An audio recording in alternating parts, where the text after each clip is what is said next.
and we ain't never got a box again. Well, well. I already been getting these bets, but now it's time for you to get your just due.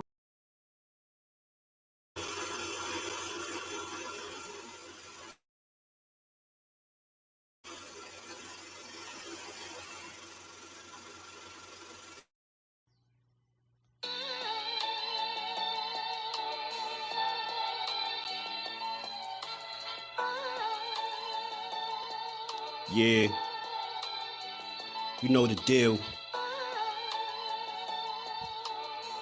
We back again.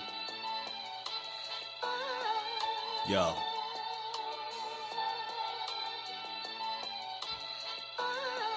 A round of applause for Jersey's finest. A lot of content creators not worthy, but they minus.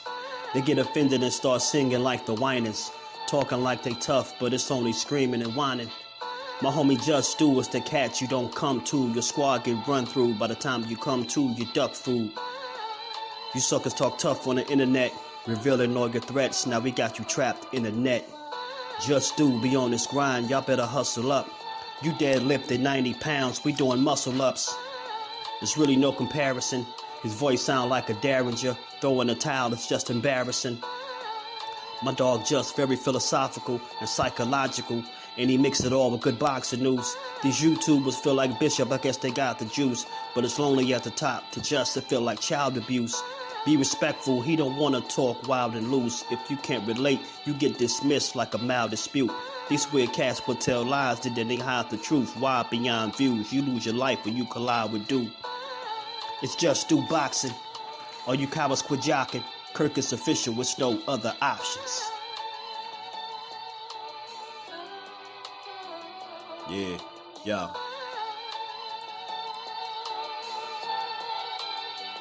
You know the deal.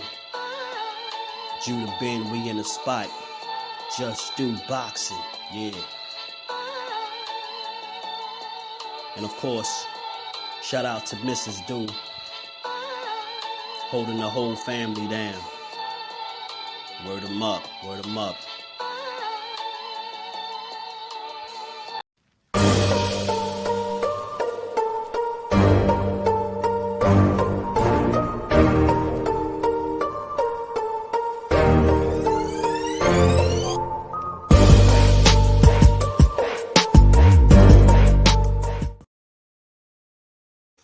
What's good? What's good? Salute to the family on this good Wednesday.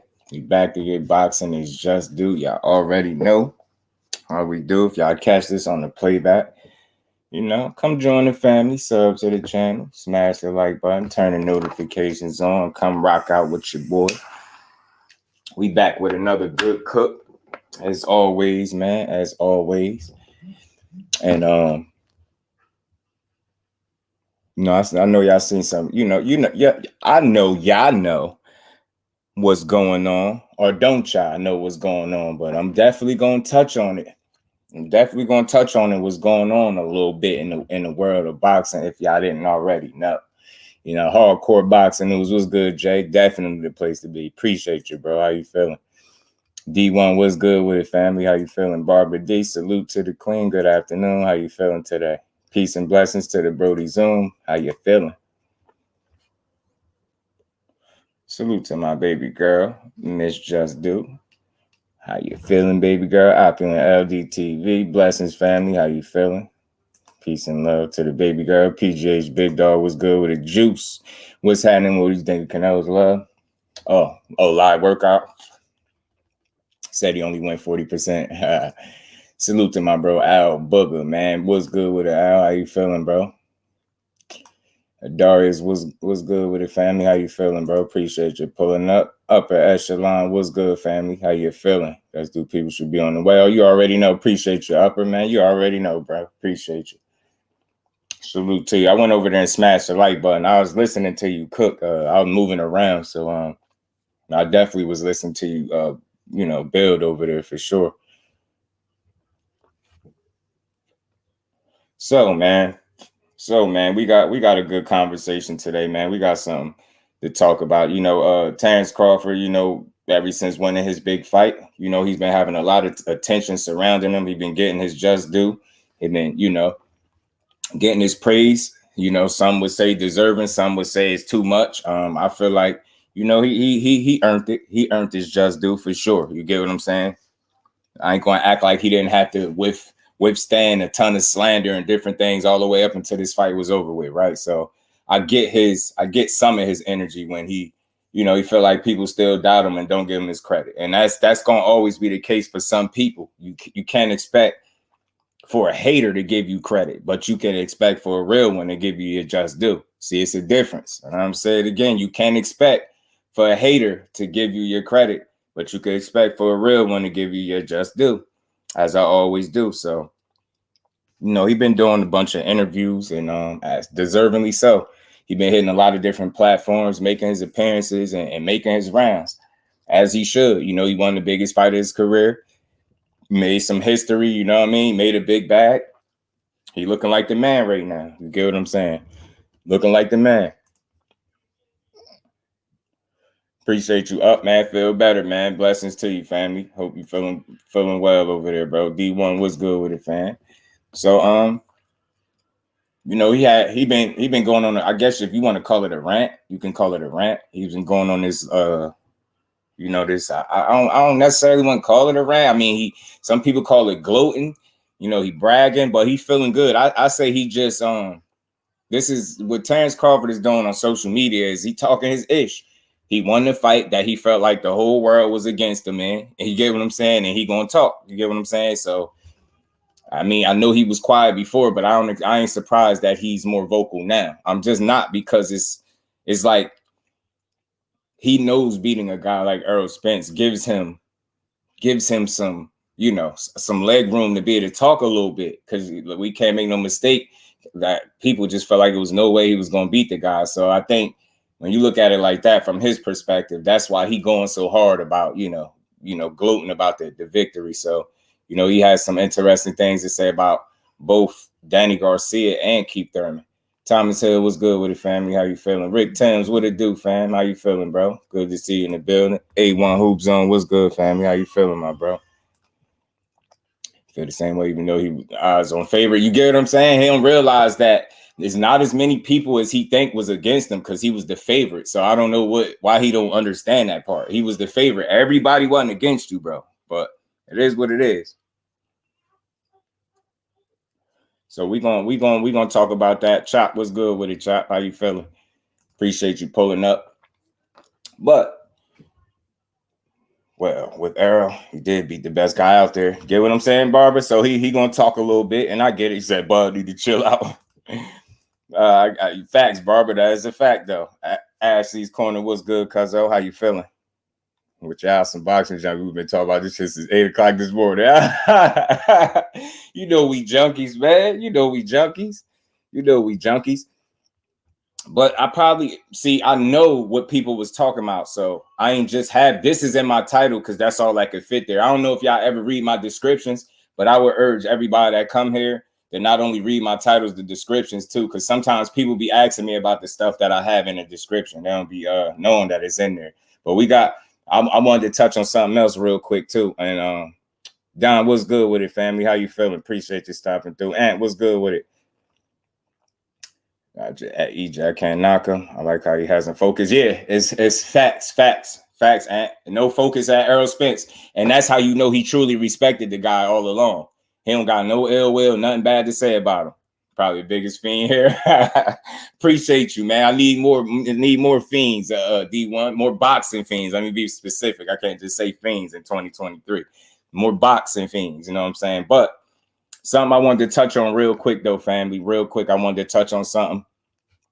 Let Bud cook. Yeah, he whooped the top dog. Yeah, Al Boogie, I feel like he can do his thing. Yeah, I mean, he earned it. You know what I'm saying? But surely wasn't the favorite in all the chats. Nah, facts, Rick Thames. Not in the chats, though. Not in the chats, though. Not in the chats. I think the real reason for that, Rick, is because I think it's a disconnect between Bud and his support base. I think it's a disconnect there for whatever one reason or another. You get what I'm saying? Yes, I read the description. Appreciate you, Barbara. I only say that because I know we see this title and you're like, man, we've been talking about this today. But you know, I had to give my just due on it. But I definitely wanted I ain't want to rehash this situation, but the only reason I'm speaking on this situation again is because once again it was some false narratives being put out there. Now, y'all heard the news. Y'all know who Shakur's next opponent is. You know what I mean? His next opponent is Edwin De Los Santos.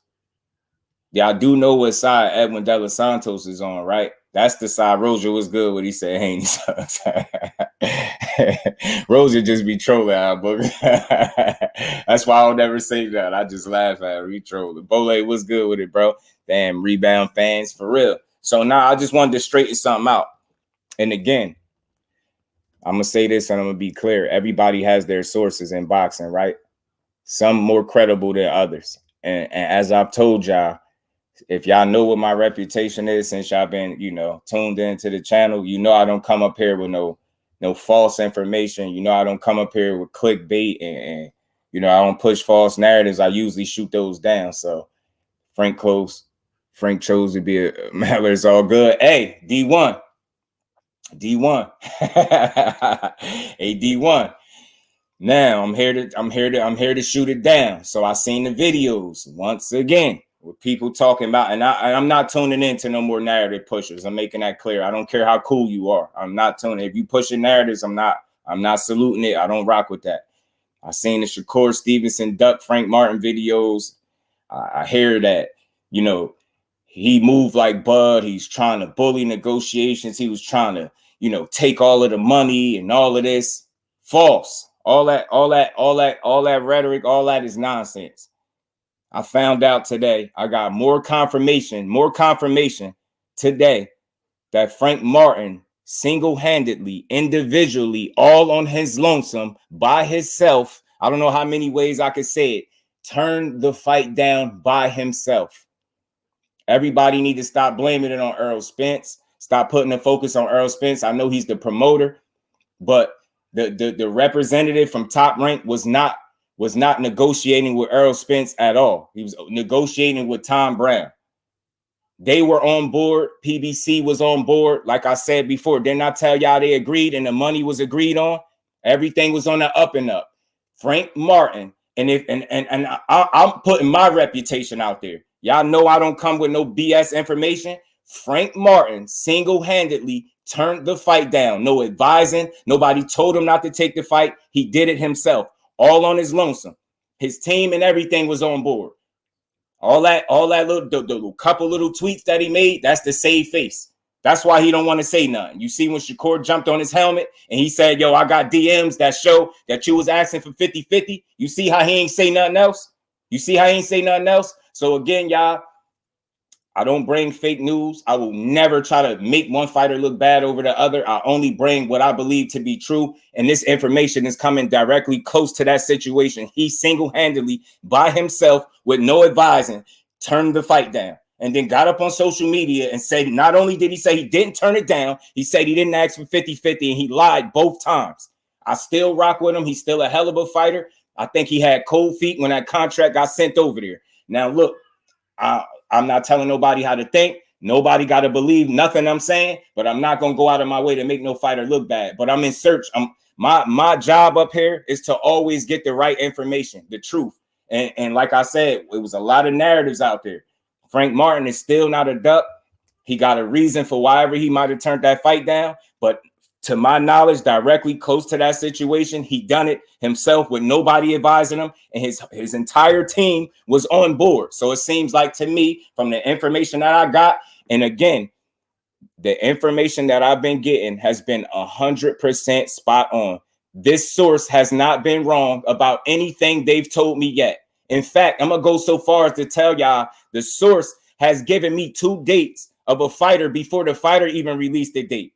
And they're fighting. I know because of this guy, I know when certain guys are fighting and who they fighting before they releasing it. So again, I'm making this clear. I don't give a damn who's pushing it. I don't do narratives. I shoot them down. Frank Martin, I rock with him. I'm going to support him. I'm going to keep rocking with him. But he single-handedly, by himself with no advising, turned the fight down. TGB and the PBC, they was all on board. He was not. He was not by himself. So make of it what you will. If y'all know when y'all come over here, I don't push no narratives. I just tell the truth, bro. If I find out that my information is in fact inaccurate, I will come back like a responsible individual and tell y'all, my information was wrong. But I seriously doubt that that's ever going to be the case. It's not the case. You get what I'm saying about the pop up excited as hell. KO, what's good with it, bro? How you feeling?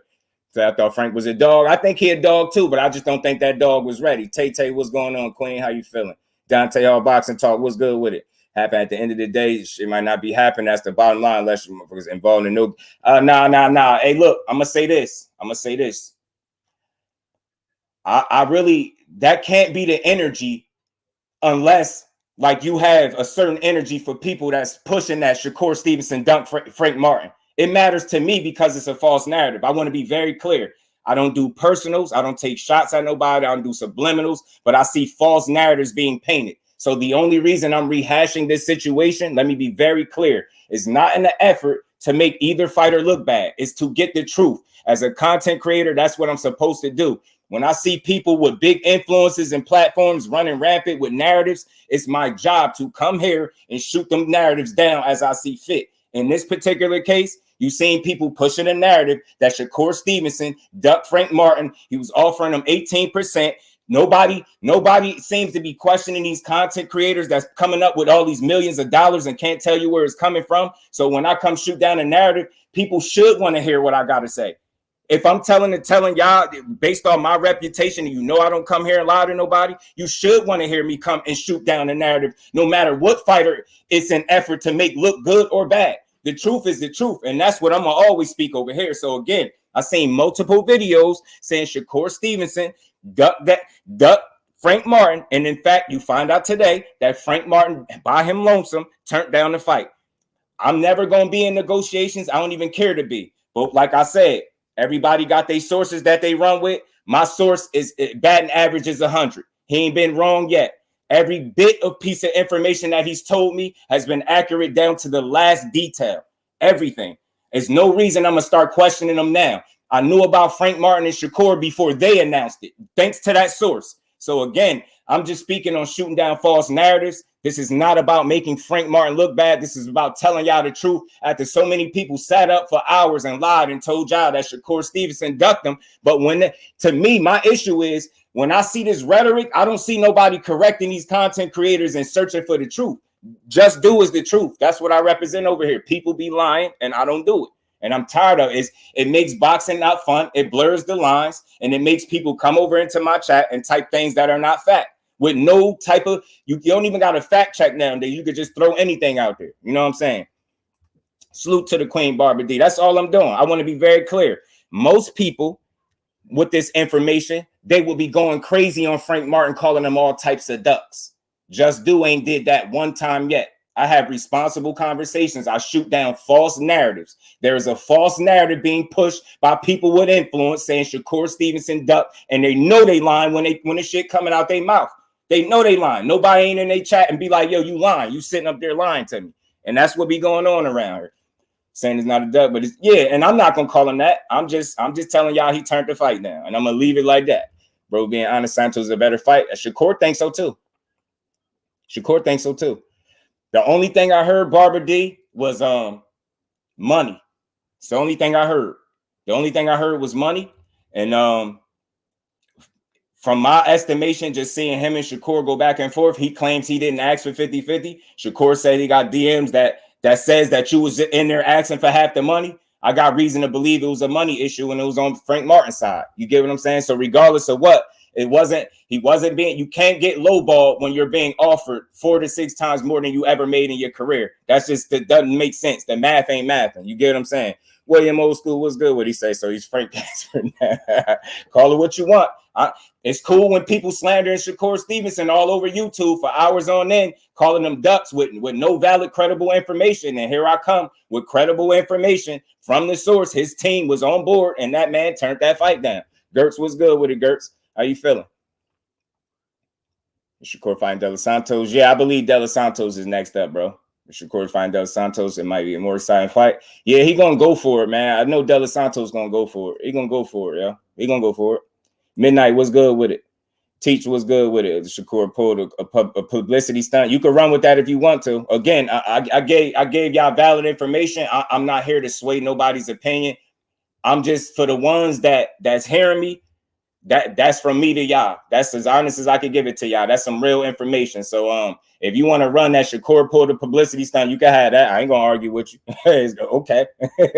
I'm always in search of the truth. It don't matter what fighter ends up on the shit side of it. As long as I get the truth, that's all Just Do care about, yo. Know what I mean? That's all. What's good, Tim? How you feeling, my bro? You get what I'm saying? I was just not a classic duck textbook. Nah, Al Booger, look. Only reason I'm not going there because I'm taking a different approach from here on out.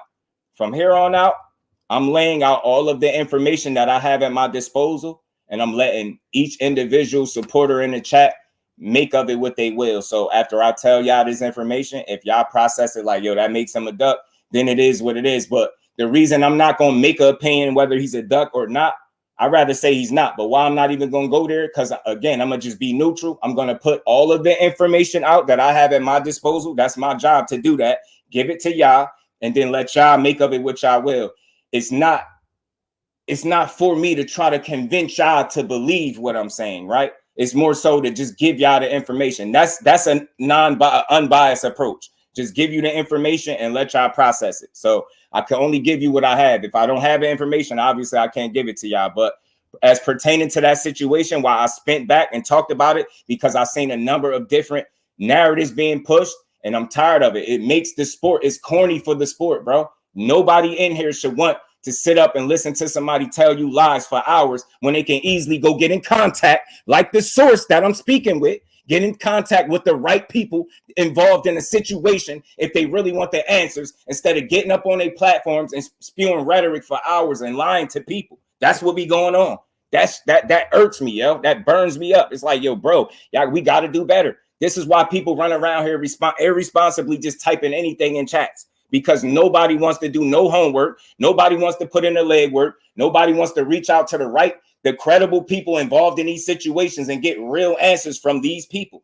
That's why I'm speaking so confidently, because this ain't like no passed down information from person to person to person. It's not that. You get what I'm saying? I know when somebody is solid. You get what I'm saying? I know when a solid source when I got one. Jonathan, what's good with it?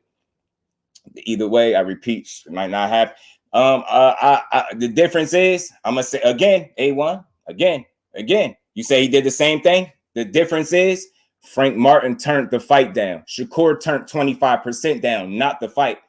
When he went to negotiate, Devin went to go negotiate with Regis to 140. So if that's the same thing, then so be it. But to my estimation, that's exactly what happened. He didn't turn the fight down like Frank Martin did. He turned down 25% and then went to go negotiate for more and was unable to do that because we all know the guy never wanted to fight him in to begin with. You know what I mean? Gloves is off. I'm tired of playing these games, man. And Latham, what's good with it, Brody? How you feeling? And I can only tell y'all how I feel. So y'all might feel like Shakur turned down that fight. I never heard him say he didn't want to fight. I heard him say he's not taking 25%. That's not the same thing.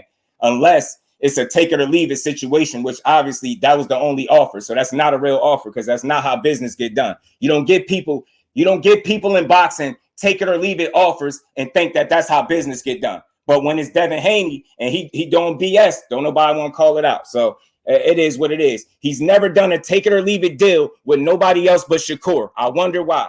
And y'all want me to believe that that's a guy that want to fight? He negotiates with every other opponent that he fights. But when Shakur want to fight, no negotiations. Take the 25% or it's nothing. Miss me with that. The dude don't want to fight. I'm interested in this topic. I still think Keith credible. We're gonna talk about that. I just wanted to speak on that little Frank Martin situation. Frank Martin, by him lonesome, turned down the fight. Not Shakur ducking, not nobody pricing themselves out, not no lowballing them, none of that. All of that false narratives. The man was not interested in the fight. He got his own reasons. The only thing I can say with 100% certainty is the exact reason why he pulled out. But I can say with certainty that he did it and he done it by himself. And that's it. That's all. Y'all don't have to run with it. You process that information how you want. The man didn't want to fight. You get what I'm saying? And he allowed people on YouTube to do the fighting for him when he could have just got his ass in the ring. Mister, you will knock him out. Mister, you ain't turning down no smoke. Mister, you taking sacrifices and you ain't turning down nothing because you trying to get to the top. BS. You got offered a fight for a title and more money than you ever made in your career, and you found a way not to take the fight, and now I'm supposed to sit up here and not call it out because it makes people uncomfortable. Hell no. Frank Martin, you need to do better, bro. Need to do better. You got time to sit up in interviews speaking on situations that have nothing to do with you, but when we as the boxing public ask you to speak up for yourself, you sitting here telling me that's a bad thing. He can't speak for himself, but you could talk about Devin Haney and Shakur and what you could have took, and then soon as an opportunity get dropped in your lap, money, a belt, and everything, you say, nah, I'm cool on it. And then people go right on YouTube and create narratives. Just call it what it is. That's what Just Do is about. If Shakur pulled out of this fight, by my right hand up to y'all, my word, I will give y'all my word. I will be telling y'all today, Shakur pulled out the fight, and I will move on. I wouldn't call him the duck the same way I ain't calling Frank Martin one. He might have a reason that might be valid to him as a man as to why he pulled out. But the only reason I revisited because it's a lot of flim-flam and back and forth. Do you see how quick these people came up with numbers when they heard that the man didn't want to fight? They try to use the business of boxing to strategically place a narrative on a fighter where it did not belong. That's very disappointing, and that should be disappointing to anybody who spends their money on boxing. Y'all not coming here to see me sit up here and lie. Come on, man. What I look like lying? I'm gonna call it out. Nah, man. He ain't keeping the same energy. He said he was with all the smoke. He said he ain't turning down nothing. He said he willing with making a sacrifice, and he ain't willing to do none of that if you're turning down title opportunities at 28 years old for more money than you've ever made in your career. That's the only issue I have with that. That's it. You didn't take the fight, bro. And then you allow people to argue like idiots and blame Shakur. It's Shakur. Oh, him and Bud move the same way. Bud at the top of the mountain right now. The more people keep saying how they move, if you telling me he gonna end up like Bud, that look like a damn stellar career to me. Because I just watched people nail Bud to the cross for months on end until this Errol Spence fight got made. Then when he won, a lot of people had to eat crow. I wasn't one of them people because I didn't go overboard with my criticism of Bud Crawford.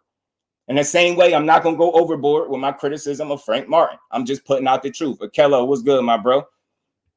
His team was on board. Nobody advised him. He turned the fight down. You know what I mean? Let's move off that though, man. Let's get to Bud Crawford though. Salute to everybody in the building. Y'all smash that like button. We're gonna keep rocking. We're gonna keep rolling. We're gonna talk about what Bud Crawford had to say to keep Thurman and Danny Garcia, man. Let's get to it, man. Let's get to it. He has some words for these. Hold on. We got some words for these young scrappers. Where is that? It's in here somewhere. Which one is it? What is it? Weed is it? Nah. Which one is it? Not that. I see my boy say, be careful what y'all ask for, man. See you in November. See you in November. Yeah, man. Bud Crawford went in on he kind of went in on Danny Garcia and Keith Thurman, bro.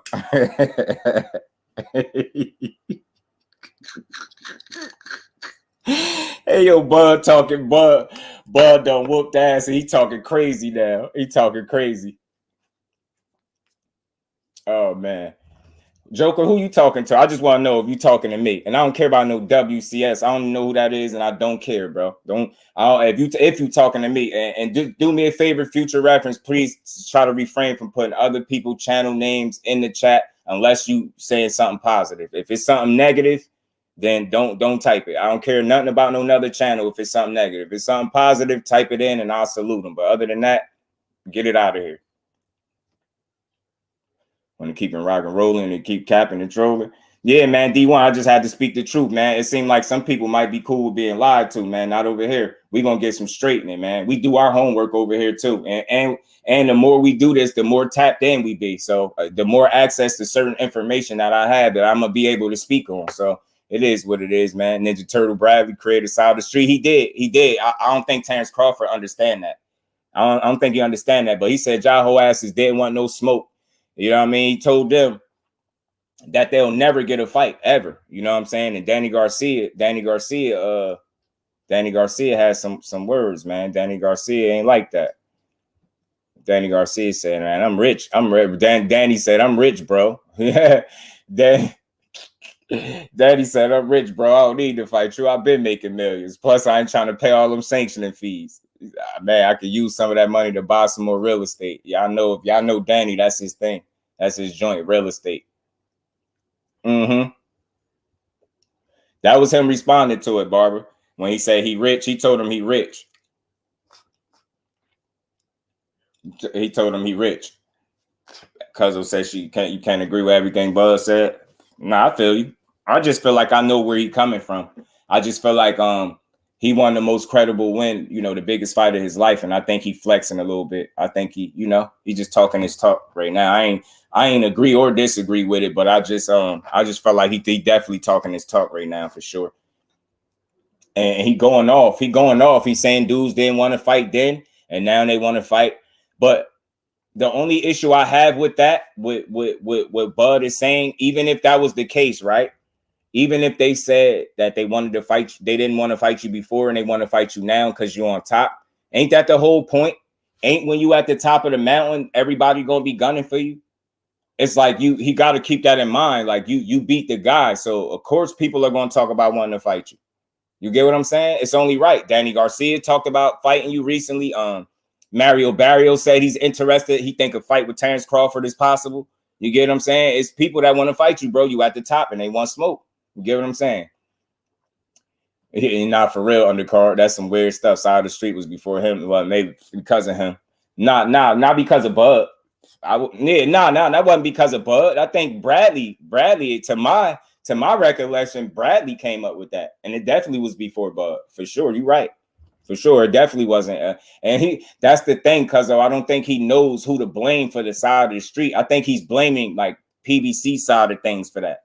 Like, I don't think he understands. Bradley really did that. Ninja Turtle Bradley did it himself. He said, Donnell Rollins' voice.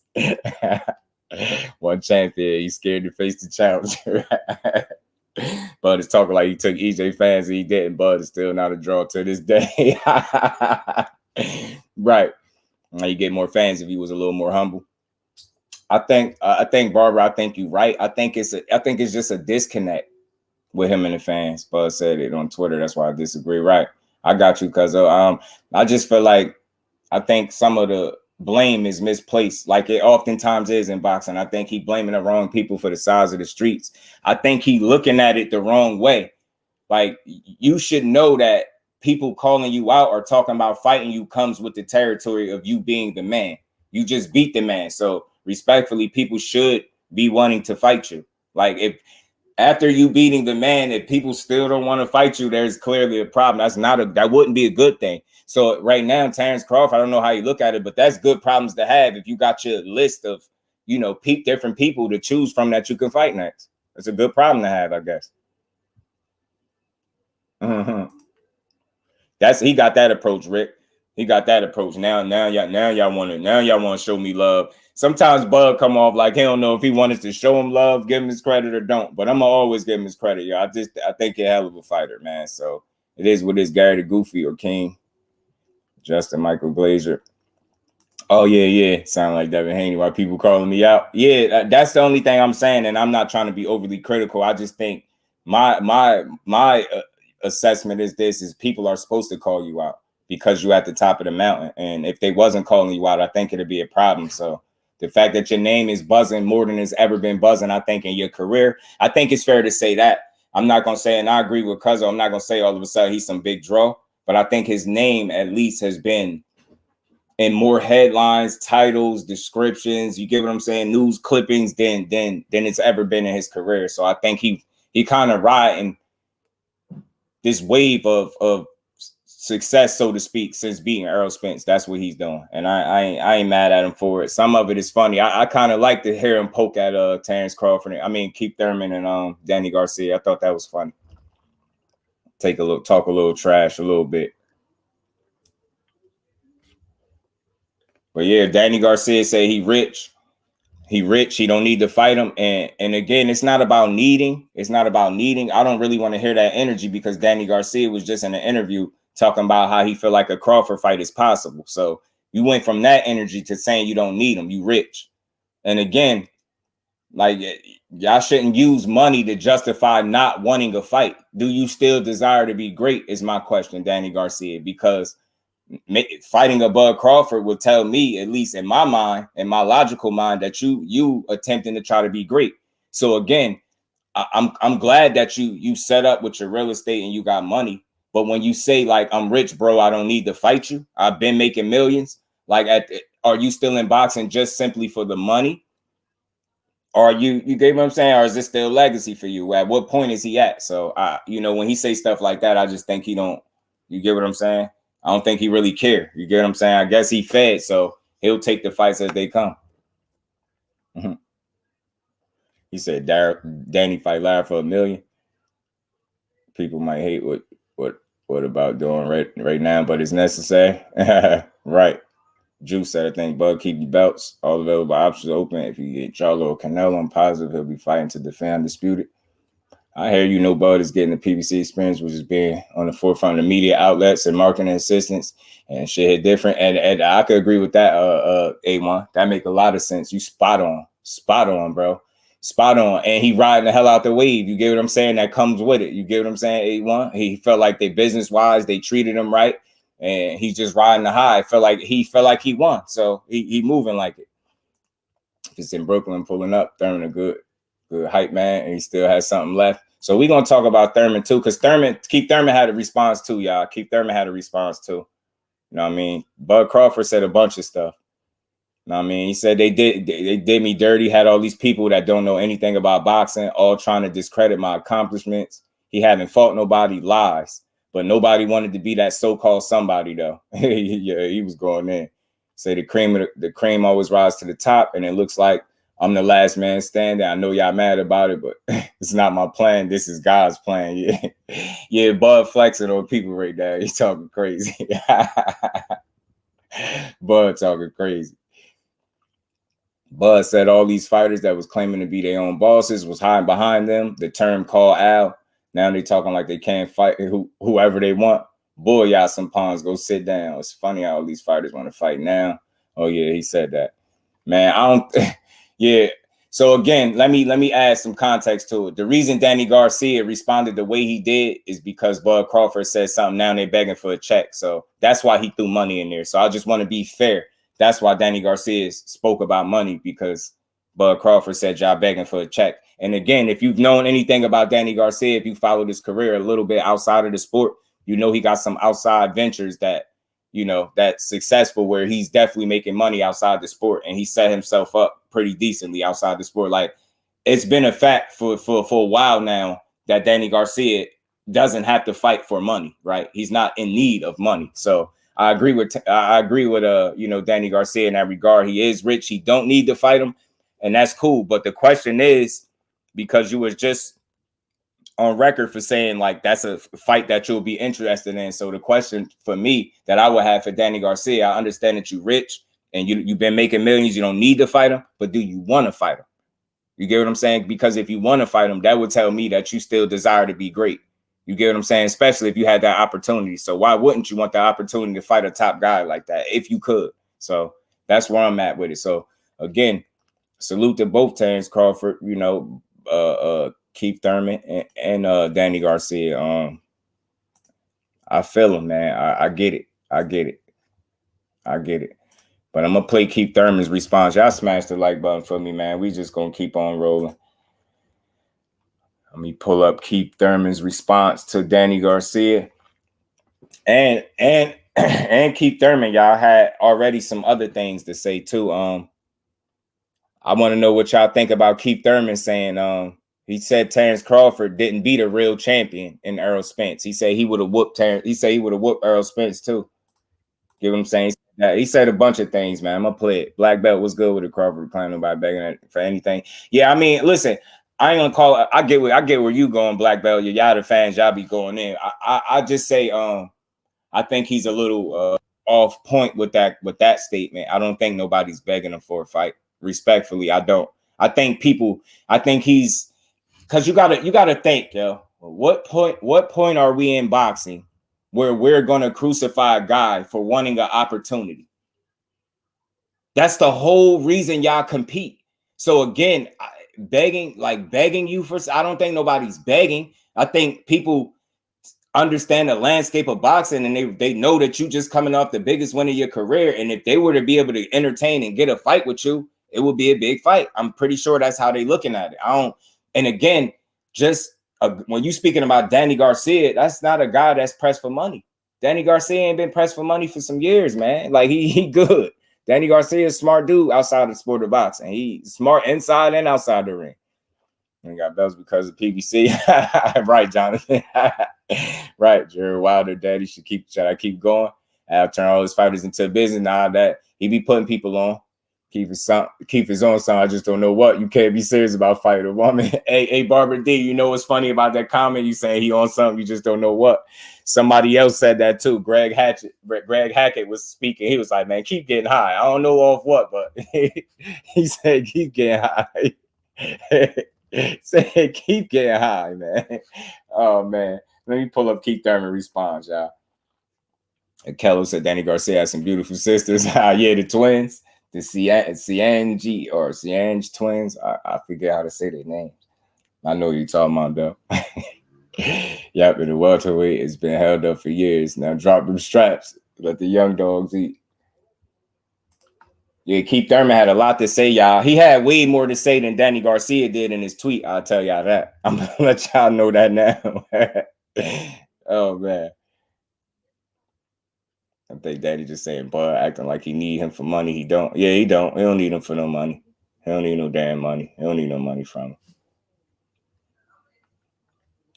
Like, that's one thing. Like, you got to know who's pressed for money and who's not. Like, Danny Garcia ain't one of those guys. Danny ain't one of them. You sound how he sound a bit desperate for a high-end fight. Right. I feel you. Like David hold the belts. No, you can't make 135, but run it to 140, just drop the belts and move on. Facts, Tim. Facts. And people will stop expecting you to even go back down there and even potentially entertain a fight. Right. Nicholson hung him up. Oh, he did? Salute to Demond Nicholson, man. Hey, he a real one. I like Demond Nicholson, man. I'm on ORTIZ around on the zone card. That'd be fun. Interesting, too. Call around like the high school dude that never got a girl, that got the card. That's what it is, though. I mean, listen, I'm not here to try to, like, back everything he's saying, but I always tell you I'm consistent. I try to understand energy and behaviors, right?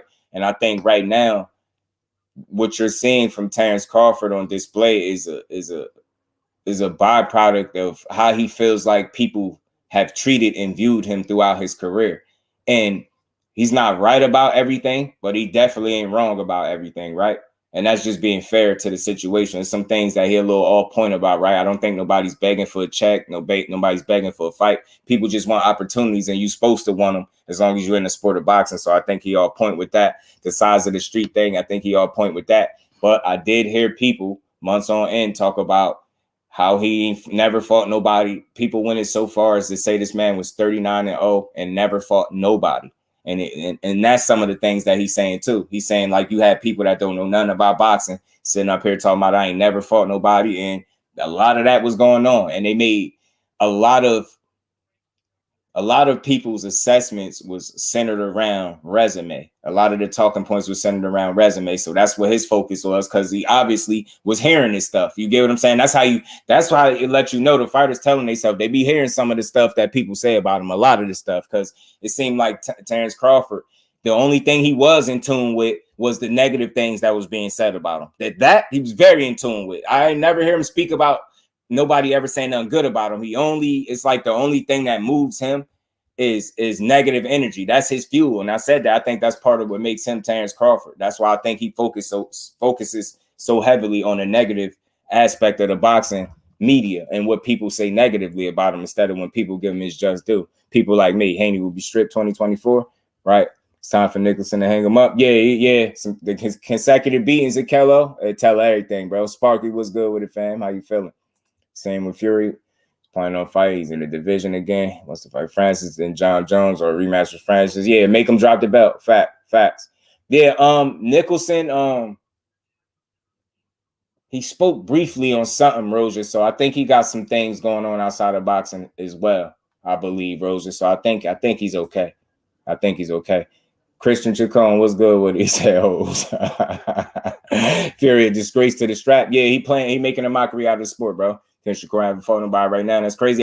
They're treating, and I'm calling it right now because people been bringing it to my attention. They're treating SHAKUR Stevenson 100% how they're treating Bud Crawford. They say SHAKUR Stevenson fought. He's 20-0. He fought 20 nobodies. He's never been tested. I heard somebody say today with so much confidence, and they said it was a fact that Frank Martin has been matched up tougher in his career than SHAKUR Stevenson. I'm not big on agreeing and disagreeing. I hear that person and I have my own perspective.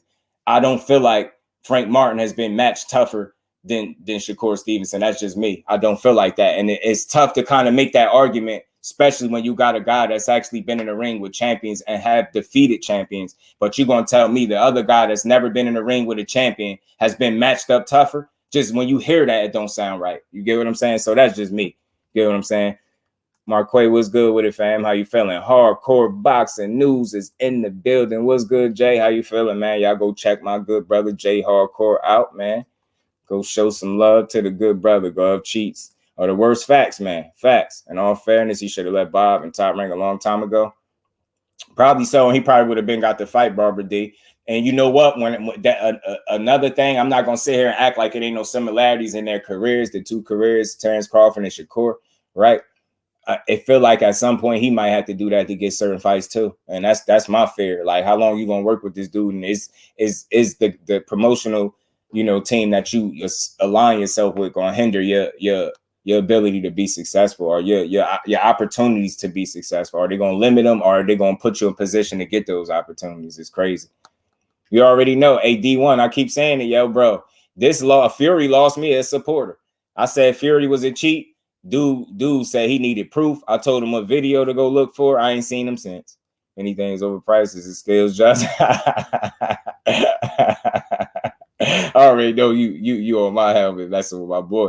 He gonna show you. I'm telling you, it's going a little bit far off the deep end. Still talking about Mel taking Mel's belt away, right? For actually going to chase greatness, right? Now that's a fact. They won't do that to Canelo. You know why? Will. Because Canelo is so much more of a bag. He makes so much more money for them. So they're gonna let him do what he want. Dev gets treated like Bud.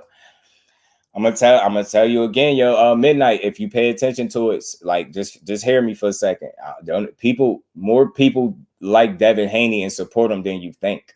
But I'm a big observer, and I be a lot of places and I observe a lot of different chats and conversations. I'm trying to tell you one thing that I know to be a fact that's happening when it comes to Devin Haney is if that is your favorite fighter, right? The people that are fans of Devin Haney and that's their favorite fighter, those individuals oftentimes don't allow anybody else to have any type of, opinion on him or any constructive criticism. Like, you can't say anything. You can't even say you think he'll lose a fight to somebody and a personal type right under your name after you say it. Like, if you say, hey man, I think Regis could possibly knock him out. I don't know though. Like, you can say it'd be 50-50. I think Regis, somebody type right under you hate, and that turns people off. You get what I'm saying? Like, imagine being accused of something that you're not. It's gonna piss you off a little bit. It turns you off of the actual fighter. So if some of the core fans of Devin Haney allowed other people to have opinions on him, you would see how much support he actually has. He has more support than you think. I'm telling you now.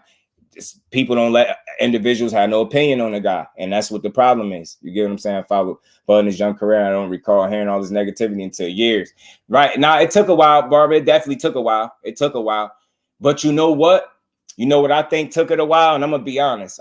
Because if they comparing him and SHAKUR's situation so much, you know what I think took it a while, Barbara? I think the fact that when he was at 35. He wasn't a threat to nobody's favorite fighter. When he was at 40, he wasn't a threat to nobody's favorite fighter, probably. But when he got to 47, you noticed it. And that doesn't apply to everybody, but that's how I see it. That's when I noticed it. The weight, I heard no Bud Crawford hate in 35, no Bud Crawford hate at 40. I only heard it at 47. I only heard people going above and beyond to go off on him at 47. You look at SHAKUR Stevenson, no hate at 26, no hate at 30. You get to 35 and he a threat to people's favorite fighter, immediate threat. then you start hearing all the slander. So I think their careers are similar in that regard. Same thing with Fury. That WBC check, yeah, he's a foolish. LWBoxing, what's good, my bro? How you feeling, bro? We appreciate you pulling out. I'll be having conversations. All right. Shakur has talked about like royalty when it talk boxing skill. Hey, Jonathan, let me ask you something, right? Think about something. For you to feel like people praise his boxing skills, right? And you'll feel like a lot of people do that, right? Why do you think that is? You never stop to ask yourself, why do people praise his boxing skills the way they do? You just think everybody that's their favorite fighter and that's their friend and that's the only reason they say he good. Like, you'll never stop to think that it might be something there. And again, what I'm seeing with Shakur is people feel like when you hear somebody praise him, he's not as good as what they're saying he is based on who he's been in the ring with. But I think that's a poor assessment. I think it's an inaccurate assessment. And I think they make the same mistake with Tank Davis, and they made the same mistake more recently with Terence Crawford. People have made, they have reduced his skill set and not given him the just due that others would give him that he more than likely deserved because of who he's been in the ring with. I see that with Shakur. I see it with Tank, because Tank hasn't fought certain guys that people want to see him in the ring with. They question how good of a fighter he actually is, but I think they're missing something because they're making his entire existence about who he's fought instead of what he's showing you in the ring when he's fighting. I understand the quality of the fighter matters as well, but it's also the skill set and the talent level that you're displaying when you are in there with those other guys as well. And that's just, I feel like people missed the mark with Tank. I feel like they're missing it with Shakur. I just seen them miss it with Bud, and they can't tell me they didn't miss it because people was yelling he fought 39 people and he's 39-0 and didn't fight nobody. I heard that. So they're doing it. They do that. They reduce Shakur's career, reduce it to resumes and who he's fought. The same thing with Tank, and they also do it with Wilder. And y'all tell me I'm lying. People reduce their careers, or they base their greatness or potential on who they've been in the ring with thus far. So y'all clearly are not saying the same things that the fighters that have been in the ring with this guy are saying. If y'all still questioning how good he is, it's just a matter of him actually proving it at this point. The skill set is there. It's just a matter of proving it at this point. So that's what it is for me, man. I just see people, they give these fighters too tough a time, man. We don't take time to really identify what these fighters are doing in the ring. If you're telling me because Wilder is missing a certain heavyweight names on his resume that more than likely y'all know if he had the opportunity to fight, he could fight. If y'all telling me he's not special because he's missing certain names on his resume, you're missing something. If you're telling me Shakur Stevenson is not a special fighter because he's missing certain names on his resume, you're missing something. If you're telling me Tank Davis is not a special fighter because a couple of fighters are missing on his resume, I think you are missing something. That's just my opinion. That's how I look at that. We got to start giving these dudes more credit, man. What they do ain't easy, man. Think about parting company with top rank. You hate to see a good talent go to waste. Absolutely, Barbara. And that's my fear. I would hate to see that. I keep winning, and southpaw is not the strongest attribute. Right. Regis ninth round TKO of Haney if he signed the fight. Yeah, I think he's going to sign, though, for sure. I don't think he's going to fight nobody else. I was called a buck dancing coon for picking Bud over Spence in a close competitive fight. And that L-Dub, that is the wildest thing ever, bro. For somebody to call you that. That's the wildest thing ever. Yeah, I picked EJ to beat Bud. Yeah, I did. Yes, I did. Yes, I did pick EJ to beat Bud. And if they fought it, if I could do it over again, I pick him again. I had no shame in picking the guy, but I didn't over exaggerate. I didn't say Bud fought 39 people and didn't fight nobody, or he's 39-0 and didn't fight nobody. I ain't say he ain't never fought a credible name, and I ain't never questioned his skill set. And the difference between me and other people that might have picked EJ, maybe those people only stated cases for how EJ could win. See, I represent the other side as well. So despite whoever I'm picking in a fight, just to be fair for conversation purposes, I also give y'all examples of how Bud Crawford could win the fight as well. So I'm just not a one-sided guy. I can pick who I want to pick, and I have no problem picking EJ. I'll pick him again. You know what I mean? I rock with EJ unapologetically, man. That dude has given me no reason to question his skill set up until this point. Even after this fight, I had no reason to question that man. And I rock with him any day of the week. That man's been booed in his last 4 fights, entering and leaving, but he doesn't have hate. Shakur was cheered beside. They love, because the Shakur love, man. They love him, man. They love him. Based on resume, you pick EJ. Who? You can't tell me I based it off resume. You don't tell me what I based it off. I don't even think you was here. You might be just talking at this point.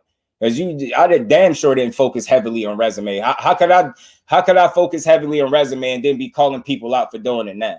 That would be foolish. Yeah, buck dancing is wild, man. Pick who I want and hold every fighter accountable. Don't like it, go eat drywall. Why they gotta eat drywall though? A1, damn, man. Crying on behalf of the other fighters is becoming a bit much. Yeah, that's all people do is cry. Bole. Haney beats a prime Durant by knockout too, Rosia. By knockout too. Jordan C, what's good, family? How you feeling, bro? Appreciate you sliding through. I praise him too, just for you to say he has more hate than a dude that gets booed literally everywhere. No, I didn't say he has more hate. You be hearing this stuff different.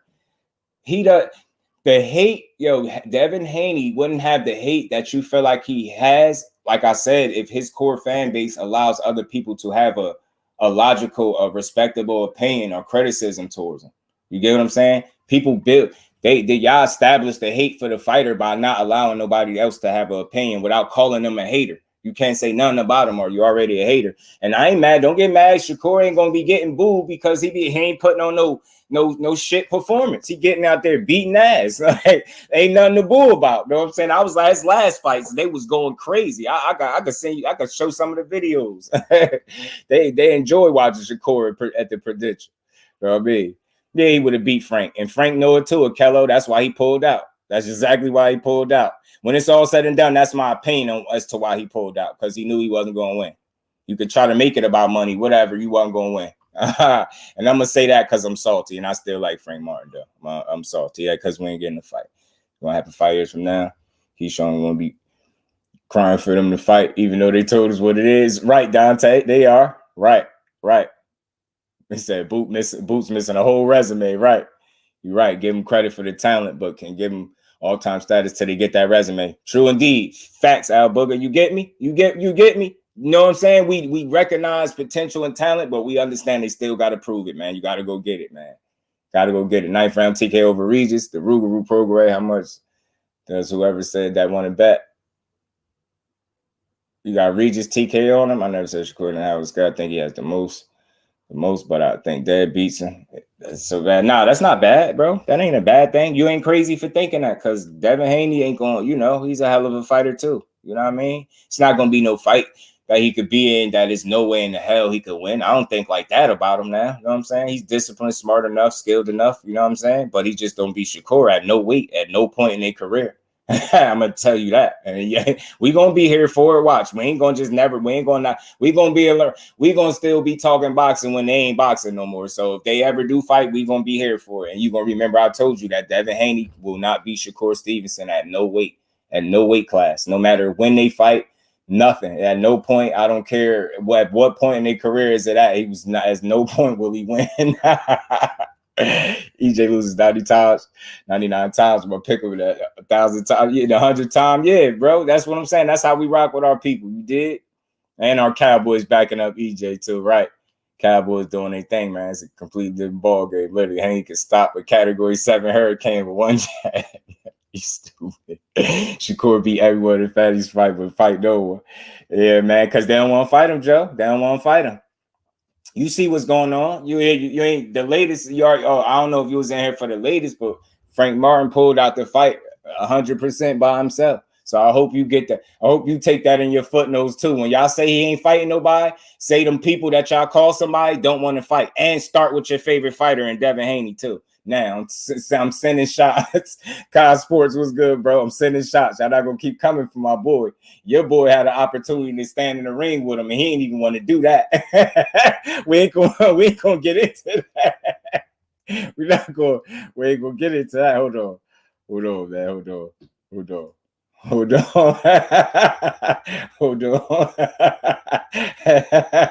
Don't start me up. 88 Sports Talk, what's good, family? How you feeling, bro? I'm just having fun with the Jacksons. Them my guys. Y'all funny, man. Y'all funny, man. Check them out, yo. Look at the face. Look at the eyes, Chico. The eyes, they never lie. Look, even right here. Hey, yo, even right here. Hey, yo, Look right here. He know good and well Shakur's in the ring, but he trying so hard not to look at him. He like, I ain't gonna look. I ain't gonna look. He's still looking. He's still looking. he like, yo. He say, Dad, hey, Dad, he's still looking. He's still looking. He said, Dad, man, tell me he ain't still looking. He said, Dad, he's still looking. He's still looking. Tell me, he's still looking. I'm getting out of here. He said, I'm getting out of here. Hey, Dad, stall me out. Pull me out. He said, hey, Dad, pull me away. I'm going to go tell him. I'm number one. You pull me and tell me I got to get out. All right, deal? All right, break. He went over there. I'm number one. Dad pulled. He's like, huh? Hopped out there. Y'all know I'm telling the truth. That man said, I'm number one, walking away. That's like sticking your middle finger up from a distance, like where somebody can't do nothing to you. Talk about I'm number one from far away. He said, I ain't gonna look at him, though. I ain't gonna look. Nah, I'm just having fun, man. Just having fun. I think that's how boxing's supposed to be. We're supposed to be able to have fun. I think when people get emotional, I think that's when it's weird. I keep telling y'all I rock with Devin Haney, but I'm going to always keep it a buck. He can't beat Shakur, yo. He can't. I don't know what y'all saying in the ring. I done had it. I ain't holding it back no more. I don't know what y'all saying in the ring, but y'all ain't saying the right stuff. I don't understand why y'all not realizing damn near every single person that has been in the ring with both of them have said Shakur is levels above him. If you want me to, I will play a more recent interview of another sparring partner saying the same thing. And he tried to stall Dev out. Then he said, F it, man, Shakur just on another level. He ain't want to say it, but you know what I'm saying? But look, let me get through this, y'all, because I'm just having fun with the Jacksons. They're my guys, man. We be having fun, man. At least y'all know how to have fun. Y'all know this ain't about hating no fighter. I don't hate no fighter. But I'm going to be very clear about this. I will continue to support Devin Haney's entire career, rock with him, buy his pay-per-views, all that, right? But he can't beat Shakur. I'm not gonna be hesitant to say that. Like, he can't beat him. I'm telling you. All his energy tells me that he can't beat him. His dad saying that he always got out on him, and if you got off on him, it was that tells me everything I need to know. And you see the way his energy is, he don't want to fight. I'm trying to tell y'all, that's why people been going so hard on him, trying to tear him down, because they know what it is. They know the skill set. They're just hoping that he lose before he get to your favorite fighter. But anyway, y'all know I'll be messing with y'all. So again, salute to the fan. We're going to get into this. This is Keith Thurman's response to Terence Crawford, y'all. This is Keith. Yeah, no, I'm telling you straight up. And I'm not no rich guy, nothing like that. I'm not no big time sports bettor. But a couple of y'all, I definitely bet a couple of y'all any day of the week when they fight. And I'm telling you now, there's no fight in boxing that I am more confident about the outcome than Shakur and Devin Haney. I just don't see it. You talk about being shocked. I would be more shocked than I was seeing the way Spence lost if Shakur lost a split decision to Devin Haney. That's how much I don't see him beating him. That's how much. I just want to be clear with that. And if that makes me a hater, that's very weird. I rock with him. That's just one fighter. And he don't beat him or Tank, in my opinion, at no weight. And that's just me. But anyway, let's get into this, y'all.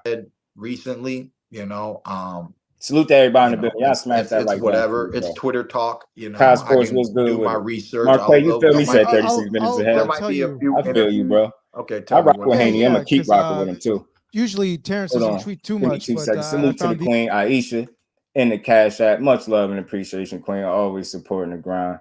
And we ain't never got a box again. Well. I already been getting these bets, but now it's time for you to get your JusDueBoxing. Appreciate you, Aisha. Let me get back to this. I just went on a little tangent, just messing with my Jackson brothers in the chat, man. You send the money, Kel. Yeah.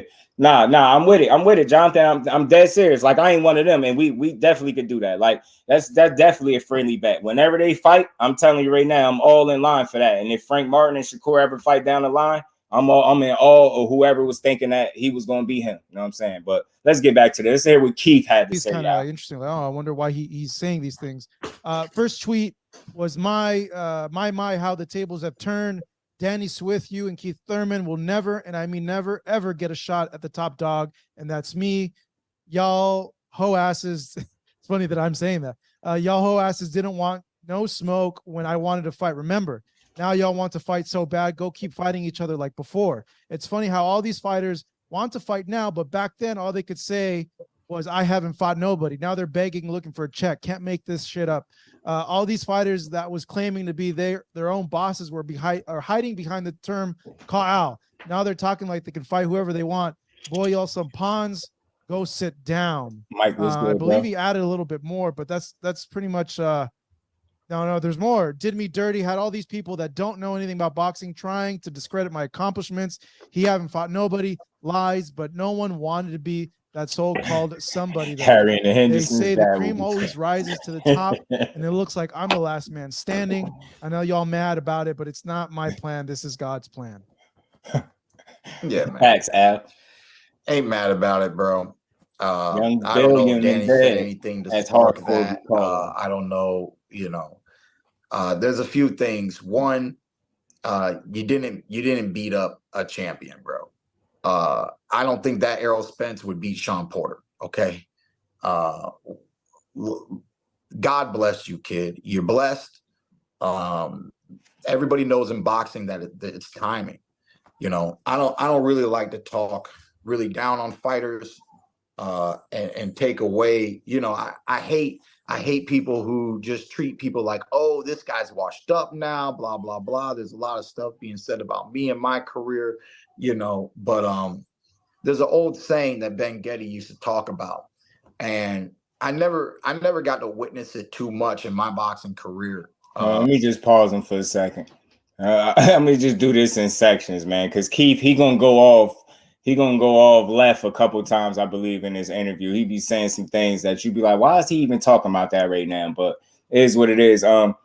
Look, as far as his comments with, he didn't beat a real champion in Errol Spence. He felt like, Sean Porter would have beat that Errol Spence too. I get it. He's just saying the guy that Errol Spence was on the night wasn't the same guy that that we all known him to be, right? So I understand his comments, but it's just convenient how he's gotten very brave, especially since that loss, speaking on Errol Spence. But before Errol Spence lost and ever lost, he would barely even speak on EJ name. So no disrespect to Keith Thurman, but it's mighty convenient after a guy suffered his first loss and don't look his best. Matter of fact, just had the worst night of his life. Now you're very conveniently speaking about him in interviews every chance you get. You get what I'm saying? And you downplaying. I don't want to say you kicking him while you down, but you got a lot more to say. You just a lot more vocal when it pertains to Errol Spence than you've been in the past when you actually could have fought him. Now that he's taken a loss, you're very vocal on his career and how he looked and this and that. And I get it, but you could have been fought that guy. Remember that. So before you go start talking about what he looked like and what he didn't look like on a night, you could have fought this guy way before that. Just know that. You could have fought him first. He said, why don't Keith just do commentating full-time? Facts. Free Republic said, Terence Boogeyman Bud Crawford is 35 years old. Salute to you, Free Republic. Sleepless was good. Keith was hurt. Right. He was. Salute to y'all, bros. So no more fight. Yeah, Crawford was talking crazy. To the body, yes. Let me finish playing this. So that was just my thoughts on that. And let me play the rest of this, y'all. But the old saying is, one day you got it and the next day you don't. And this is just for athletes in general. This happens. It's one of That's those a little false, Free Republic. The belt is the reason he's able to talk how he's talking. But let me just stop it real quick. The belts is the reason Crawford is even able to talk the way he's talking now. Because did you see he had one belt before and he was never this talked about? So not only he needed Errol Spence and the belts that came with Errol Spence to be able to sit on the throne the way he's sitting on it now, respectfully. Without that fight, he don't get those belts. And without that fight, he don't get the recognition and his just due that he's getting right now. So respectfully, he needed that situation as a whole to give him. That was sort of a launch pad for him right now. And he's reaping the benefits, as like A1 said, the PBC side of things. You get what I'm saying? So it is what it is, man. Salute to him, man. He earned it. You know what I mean? He earned it. He could say anything, though, but we'll see what he do. I'm more concerned with what he do. And I haven't really witnessed it much in my career, but for the first time ever, when Errol Spence did his last performance, I think we all saw it, man.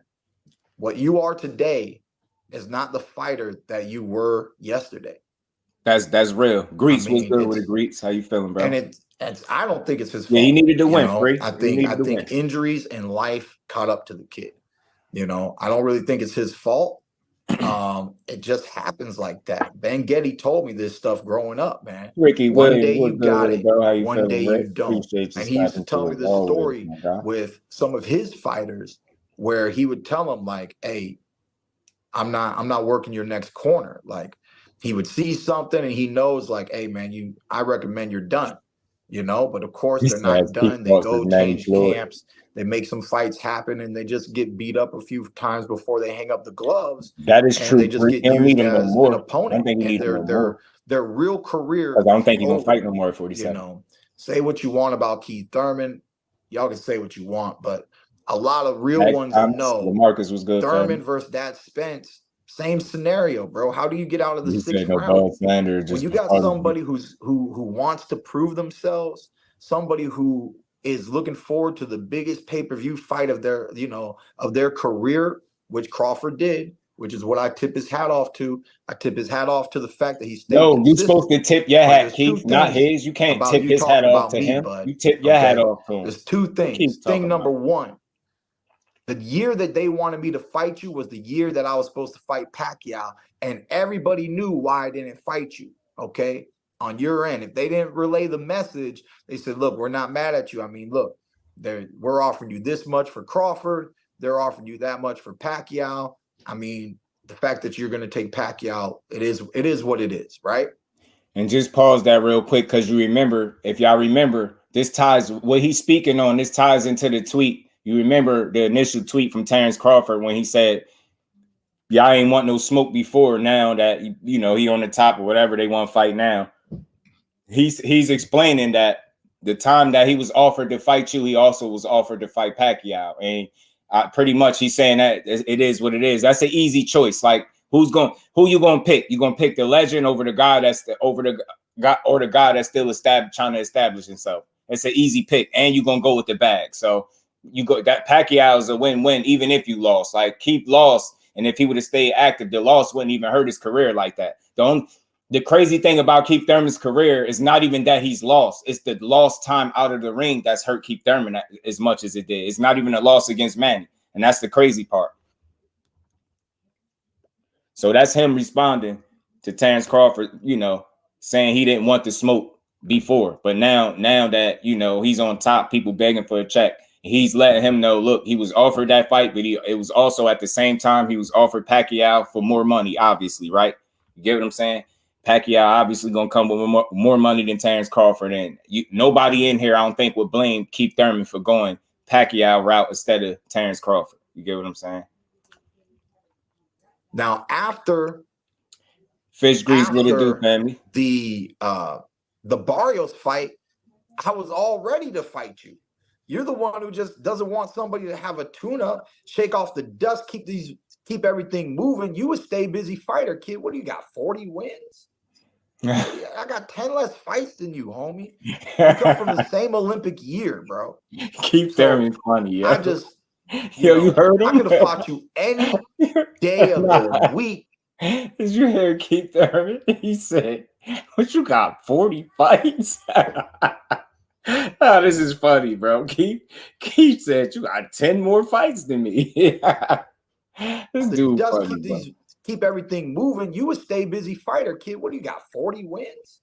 I got 10 less fights than you, homie. He said, "What do you got? The same Olympic year, bro." So I just, I could have fought you any day of the week after February last year, bro. We could have fought in July, August, September, October, period. And you did fight in October. You fought some nobody that we didn't care about, bro. So I'm gonna just stop it right here. Hey, Cuzzo, I feel him this time too. I do feel him. And look, y'all know over here, this is why I play these so we can all hear this together. Everybody can make their assessments. I will call the areas where I don't feel like he's on point, and then I'll call the areas where, in my estimation, that he's on point. I think here, I don't think he's not giving you a lot of runaround. What he's saying is making sense. You get what I'm saying? I don't feel like it's a lot of holes in what he's saying. He's being honest. He's like, yo, you a stay busy fighter. He's like, yo, I could have fought you. Now I'm not advocating that he really was gonna fight him. I'm just saying what he's saying is making sense. You a stay busy guy. You stayed busy. You fought a guy that nobody cared about in October, but you didn't want me to get a stay busy fight. You wanted me to go straight into the fight with you while you're active. Sounds familiar? Sounds familiar. That's all I'm saying. Sounds like what happened with Errol Spence. Did Errol Spence go into the fight with Terence Crawford off a layoff? Yes or no? He went in there off a layoff. So again, he didn't get a stay busy fight in, and it sounds very similar with the Keith Thurman situation. He was unwilling. What Keith is saying, you was unwilling to allow me to get a stay busy fight first and then come back and fight you. And I think Keith was being a little smart, because you go, if he would have went in there and fought a Terence Crawford after fighting Barrios and being out the ring that long, he would have got massacred too. Would have been bad for him. And I think he knew that. Keith knows how to talk, if that knows. Rosa, that's a fact, bro. That's a fact. But he talking some stuff with some substance right here, y'all. So let me finish playing. Look, man, I'm not mad at him. You know, if there's anything, I'm not mad at him. Yeah, have things been political when he was over there with Bob? Yeah, I feel that. King of the Hill now. Yeah, you know. Do you deserve it? Hey, yeah. B, what's good with it, bro? How you feeling, you just beat up you stopping through. Almost nobody? You know, you didn't beat up a real champion, kid. You know, everybody knows you put Thurman in the ring on that same night. Thurman wiped Spence. That Errol gets wiped by many people. Okay, and then you put me in there with you, kid, on that same night in Vegas, bro. It ain't the same fight, man. That's what I was telling you the next morning, bro. You already know. So what y'all think, man? What y'all think about those comments right there? And listen, he carefully, I think, worded what he's saying. He's saying that Errol that was in there with you on the night, I would have beat him. Sean Porter would have beat him. A lot of the people would have beat him. That's the same thing a lot of us had. Well, you know, some of us had said too, seeing that version of Errol Spence, right? So in this regard, he is on point because he's being very specific in how he's speaking on beating Errol. It's that version of Errol that he's confident that he would have beat. And I get it, because it's easy to feel confident when you see a guy look like way less than himself, or it's easy to feel confident that you'll beat a guy when you've seen him have his worst night of his life. You get what I'm saying? So again, I think that's the same could be said for any fighter. If they were in a fight in a situation where they had the worst night of their life, a lot of guys would beat them too. So I don't think he's trying to say nothing too crazy here. You get what I'm saying? I think he's just saying what some people already said. It's just weird coming from a guy, or sometimes it comes off as weird coming from a guy that's not active and ain't been pursuing fights as actively as we feel like he should have. You get what I'm saying? King of 47 was good with it. Get Keith his payday already, retired, bud. Shut his ass up. Yeah, he said he know what he doing. I was doing the same stuff against Ugas, but didn't get washed. True. I think it was intensified, magnified in there with EJ though. All balance, overreaching. True, Marquez. Facts. I just think it was intensified because he was in there with a much better fighter than Ugas. You get what I'm saying? So I think that's what helped it look the way it looked, or contributed to it looking the way it looked. Hard to argue Spence look all right, Bole. And that's all he's saying right here. That's all he's saying. Speaking truth, I don't know who to believe, but Keith don't sound like he lying. This is what I'm saying to Darius. This is why I played it, so we all can hear it and make our assessments together. It don't seem like it's a lot of holes in what he's saying. His information is coming out very fluid. Notice when people are lying, they looking around, and you can tell when they're making the story up as they go along. In this case, his information and the things that he's giving us is very fluid. Like, it makes sense. It don't sound like he's spinning a narrative or none of that. And he ain't holding Bud Crawford in a negative light. The only thing he simply said, the criticism that I heard, was that you're a stay busy fighter. He said, look, you got 40 fights. You got 10 more fights than me. Like, you ain't want me to get a stay busy fight first before I fought you. And remember, I did hear that being part of the reason why they wasn't going to fight, because he wanted to stay busy fight. And Terence Crawford like, hell nah, either get in there now. What you need, you give him saying what you need a tune up for. And Keith Thurman ain't that stupid, I guess. You get what I'm saying? So it is what it is. Thurman would have beat that Spence that night, I agree, but that's the only truth he said in his interview. He needs to fight Boots and stop being scared of that boy. Oh, then what's good with it, family? How you feeling? Appreciate you. Andrew, what it do, family? What's good with it, fam? Spence got the ARP retirement. Oh, man, don't do my boy like that. They're looking up to the left a lot. Well, yeah, you get what I'm saying, Thomas? All that line blinking a lot. And then the stories are just inconsistent. Like the information, it's not fluid.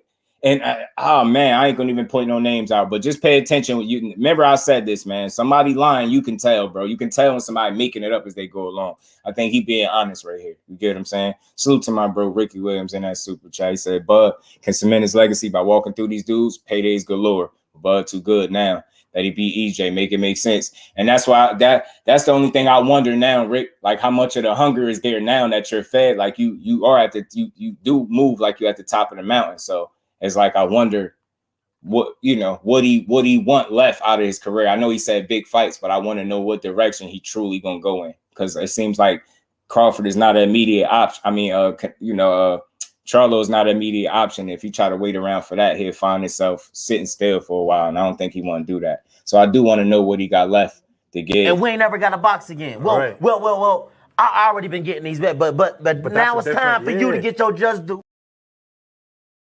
To my bro Rick, appreciate you, Rick. So he said he ain't boxing till his late 30s. He said he ain't got that much longer in the sport. He at the twilight of his career. He's been very open about that. So I realistically think Bud might have like two fights left in him. You get what I'm saying? That's me. I could be wrong, but I could see like maybe 2 more fights for him. So I say send me a contract. Yeah, right. Nah, I feel you, Fish Grease. Yeah, man, just inactivity and just moving a certain way. He just moved like he ain't been wanting it. You get what I'm saying? Move like he ain't been wanting it. I thought y'all wanted to see fights. Facts. You get what I'm saying? Facts. But when I was talking when he won Undisputed the first time, nah, Darius, because he know it wasn't as meaningful, bro. He wasn't doing this type of talking because he know that win that helped him solidify Undisputed at 140 is nowhere near in comparison to win that is Errol Spence and becoming Undisputed at 47. You get what I'm saying? So nah, you get what I'm saying? He is like as a matter of fact, he won them titles, won Undisputed and vacated immediately and moved up. You know what I'm saying? With no problem, and went and fought Jeff Horn. Facts, Kyle. He gotta fight somebody, bro. He do. We ain't gonna come out of jail. Looking like that on the scale. You a fool, bro. But Tank only have 3 fights left. Max, you think so?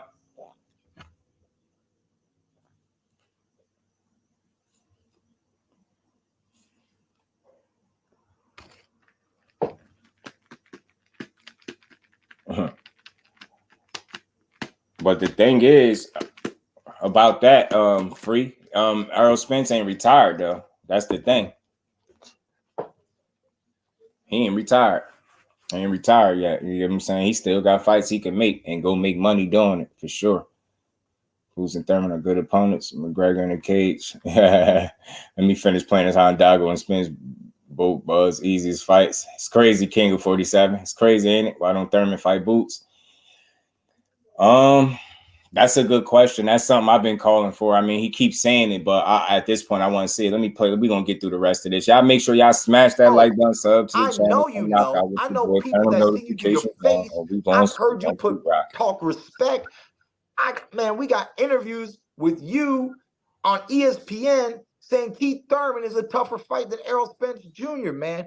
Do what you want with your career. You ain't ever going to fight me. That's fine. Spence never really wanted it. You don't ever really want it. That's fine, man. You know, this ain't Leonard Hearns, I guess. We ain't in that real generation where everybody who's really bout it is bout it anymore, okay? It's fine, bro. Cash your check. Be king of Omaha, baby. I'm so blessed to witness greatness out of our generation, period. I live this life, I walk this life. You live this life, you walk this life. And I'm proud of you, kid. I'm proud of you. That's the thing that my meditation does. I don't hold resentment in my heart no more. I ain't hating on y'all niggas no more. Ain't nothing to hate, man. I got love for you, kid. Hey, man, key word. He said he not hating on people no more. What do you mean by that? What do you mean? I caught that, Keith. What you mean you not hating on these ninjas no more? What did he say? Why he say that? Felix Nunez, what's good with it, man? Out of our generation, period. I live this life, I walk this life. You live this life, you walk this life. And I'm proud of you, kid. I'm proud of you. That's the thing that my meditation does. I don't hold resentment in my heart no more. I ain't hating on y'all niggas no more. Ain't nothing to hate, man. I got love for you, kid. I got love for you. No more. I got gratitude. Big Tex was good. I'm grateful for everything, for living this life, man. You don't know how many people, man, they're here today, gone tomorrow.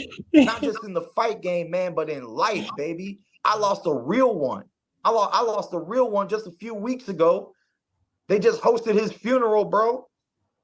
And what you don't understand is I wanted to call him 3 weeks before he passed away. But what I said, nah, man, homeboy's busy. I treat him like the celebrity that he is. You know, I treated him like the celebrity that he is. Oh, he's probably got stuff going on in life. He's busy. Now I can't hear that man's voice, man. Life is too short to hate on y'all, man.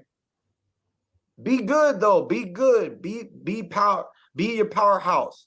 Do what you want to do with your career, man. You're in a very, very blessed situation. Do what you want to do with your career. You know what I'm saying? Go after Canelo. Make history. Be big.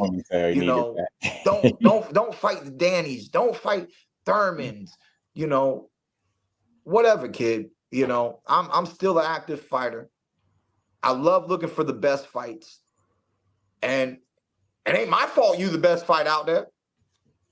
Shoot, it's your fault. You know?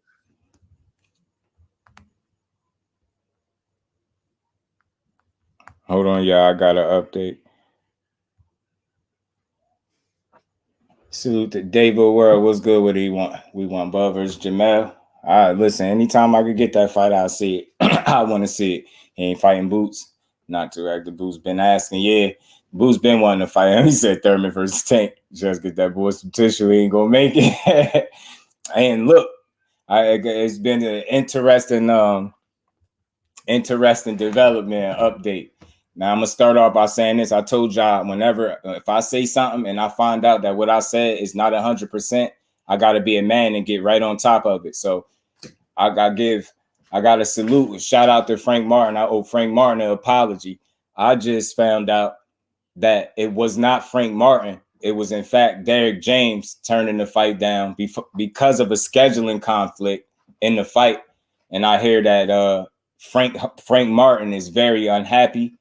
And I'm hearing that he possibly, I don't know if he got rid of Derek James, but I'm hearing he possibly wants to return to his old team in Indiana, where he's from. So again, my apologies to Frank Martin. Salute to him.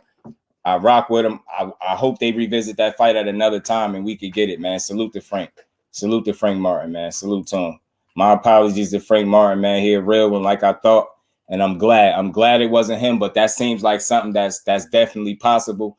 I did hear some people speculating on that scheduling conflict because Derek James do got a lot going on. That's just being honest. So it does seem plausible. So I felt like, didn't I tell y'all that money situation? It was people was making that up. I told you that it wasn't that scheduling conflict. So it is what it is. Now, again, hold tight on that. I don't know if he got rid of Derek James yet, but I know from what I'm hearing, he's unhappy and he ain't feeling too good about it. So salute to him. Yeah, right. So see again, and I'll put that comment up here because all of y'all in here, y'all heard me repeatedly say over and over, I'm not calling him a duck at all. I said, even if he turned the fight down, he had a reason. But again, turns out it wasn't Frank Martin. Salute to Frank Martin and Derek James. Derek James need help, bro. Derek James, that's all that tell me is Derek James needs some help. He got a lot going on and he needs some help. Salute to them boys. Salute the team, man, down, man. The whole team. I don't think that's no duck move. Like I said, man, it's deeper than what people be trying to push. When you don't push narratives, you don't mind speaking the truth. So I was wrong about Frank Martin, but I was right about the fight being turned down on their end, just not by him. And like what I'm hearing last minute, it was Derrick James because of scheduling conflict. You get what I'm saying? And that seemed real to me. So I could rock with that. Drop the link after the video so a lot of niggas in the chat can get some things on their chat. Oh yeah, I got you, Thomas. This Keith Thurman thing almost over, y'all. I just want to finish. Let him get this off. We're gonna get back there was some political stuff back when you were with Bob. You're not with Bob no more. You've now fought 2 PBC fighters, bro. But you still ain't seen the one that just is the dog, bro. Everybody else on their side end of their career, man. What you call it? Porter fought you, kid. About the 50-50. Fought you, and then I wonder, hardcore. I do wonder though. Retirement, bro. I do wonder though. Like, you don't go into a fight knowing you. Wonder. I don't win this fight. Like, come on, man. The fight was already over, bro. You ask somebody like me, the fight was already over. Nobody's a live dog like Thurman. In these later years, 34, 35, 36, 37, 38, 39. What is I'm he going to be the about? only one that as I get older, y'all going to say, is he still in his prime? Why does that boy fight like he's in his prime? Salute to you, bro. That's a fact. I forgot to say that too. I just want it. Little I want it on a level that, right, you know. Right, Jay. Right. I wonder. I'm with you. So, but when them DMs make me wonder, though. For today's comments on Crawford, you know, but you can just back check his old interviews, bro. You always put respect on my name, kid.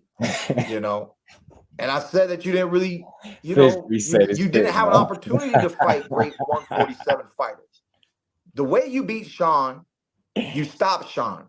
Thurman never stopped Sean. Yo, facts hardcore. Dropped Sean, didn't stop. He already Sean, home. You know, was Sean already giving up in the fight just before do it full camp, time, whatever bro. his mental state was in? But he still gave you a good fight. So that's past. That's like after the fact. If I just assess the fight, you had a great performance, my man. You know, right. the way you just dominated. It's closing down, y'all. It's only like a minute. Even though he didn't look like he had one title, let alone 3 titles. True king of 47. The way that you dominated Spence. You got too much going on. My favorite punch was that uppercut that you dropped. That was my favorite punch of the whole fight. That's where I gave you your new nickname. And Bud, I think Bud might be older than him, y'all. I don't know. Bud showed it to me with that uppercut when you beat Spence. And then you just played the fundamentals, man. Stuck it with the jab. I haven't seen a jab land that many times since my mentor, Wiki Wright. Okay. War Daddy, salute, Wiki Wright beat Tito Trinidad. He made Trinidad look like a bobblehead. Needs to remind keeper how long he's been since he fought somebody. Double jab. Jab it to jab it jab. Nah, it's over. Jab it, jab, bam, bam. Yeah, all right, my bad. All right, keep just chatting now. Like, nah, I got it. Yeah. Well, I appreciate your time. Keith Thurman. Well, you know that. I mean, that's your time for the day. I appreciate your time on the channel. You know what I'm saying? We appreciate your information and your input, bro. He just started talking after a while, bro. One time podcast, right? Facts. And I got a nice little ring to it, Jay. And already he need to pay you for that. He need to consider that. He need to jump all over. He get a YouTube channel. He'd be all right. Welterweight division is better. We'll keep Thurman talking. Yeah, nah, I think it's funny. Felix, I like Keith Thurman, man. He a funny dude. Dude calls his own self Thurman. Yeah. You peep that too, Dante? You be calling Thurman. Yeah, he's speaking in third person. Keep got oldest Franklin fighters from Snowfall. Y'all some fools from the haircut to the line, the whining. Yeah, I know the Power Ranger when I see one.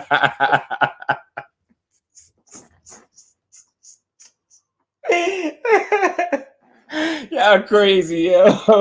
Y'all crazy, man. Pastime, man. Y'all crazy, yo. He say, you know, a Powder Ranger when he see one, yo. You wow. He say he used to be Thor. Y'all crazy, bro. Oh, man. That's funny, man. Y'all funny, bro. I'm about to pin the link, y'all. Smash that like button for you, bro, man. But yeah, yeah, that's crazy, man. Damn, that's unfortunate. Powder Ranger is crazy.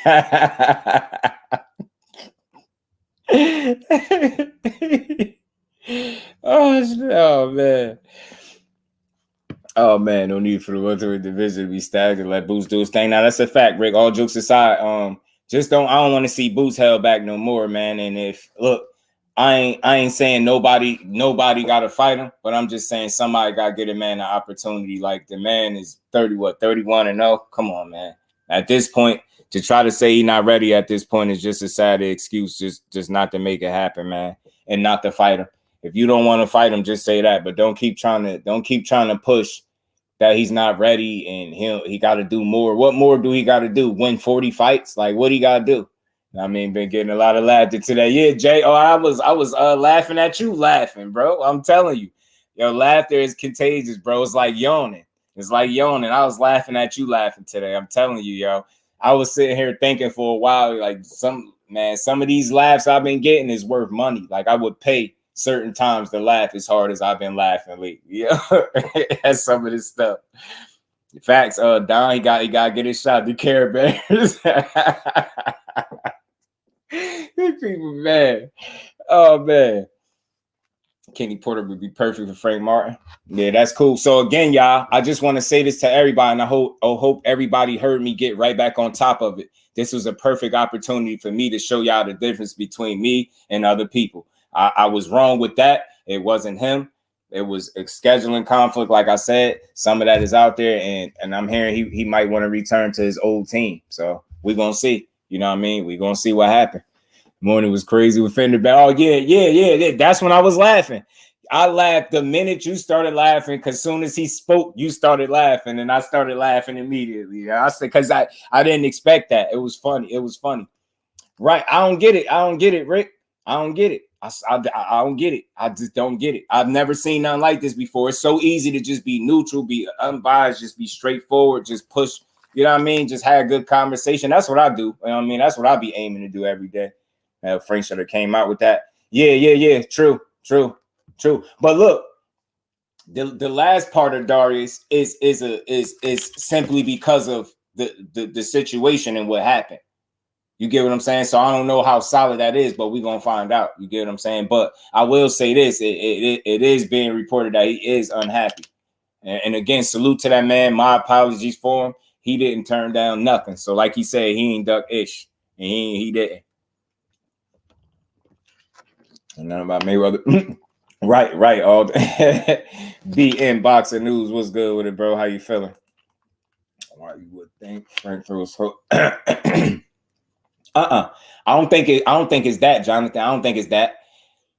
You said why would he? Yeah, he wouldn't do that. Yeah, he wouldn't do that. And again, you just want the truth at the end of the day. Like whatever the truth is, that's what Just Do want. I don't want nothing but the truth. I don't care.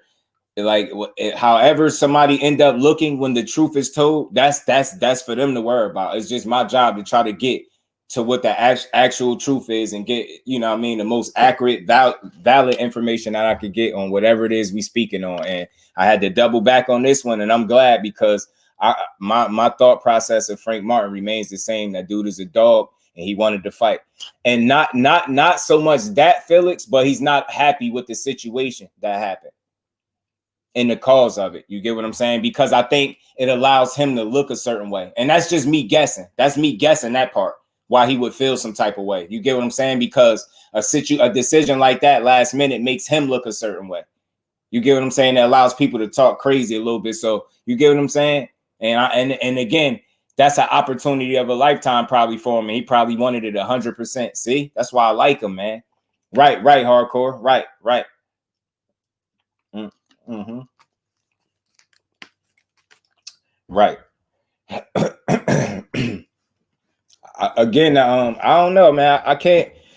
Mayhem the Truth. What's good with it, fam? Appreciate you stopping through. How you feeling, man? Y'all smash that like button, sub to the channel, and turn them notifications on. Right? He said, "Why you do all that cap?" I don't know, man. I can't. You know, listen though. Think about me. I'm not here to like defend nothing that a fighter does that's not solid, right? Like, I don't care what fighter it is. I don't care how much I like them. If they do anything that's not solid, I'm not here to defend that. But I'm more so like, you know, I defend the skill set and a fighter's talent before I would somebody's character and the moves that they make, because I don't know these dudes personally. So I think it would be foolish for me to ever try to justify any suspect behavior shown by any fighter that I like. I'm not trying to justify it. I can call it out for what it is if I can prove it to be that, if I know it to be true. But in terms of this back and forth social media stuff, I think they all do that stuff. I think they all do it, bro. I think they all do. He said, "You want the truth?" Man, what's good?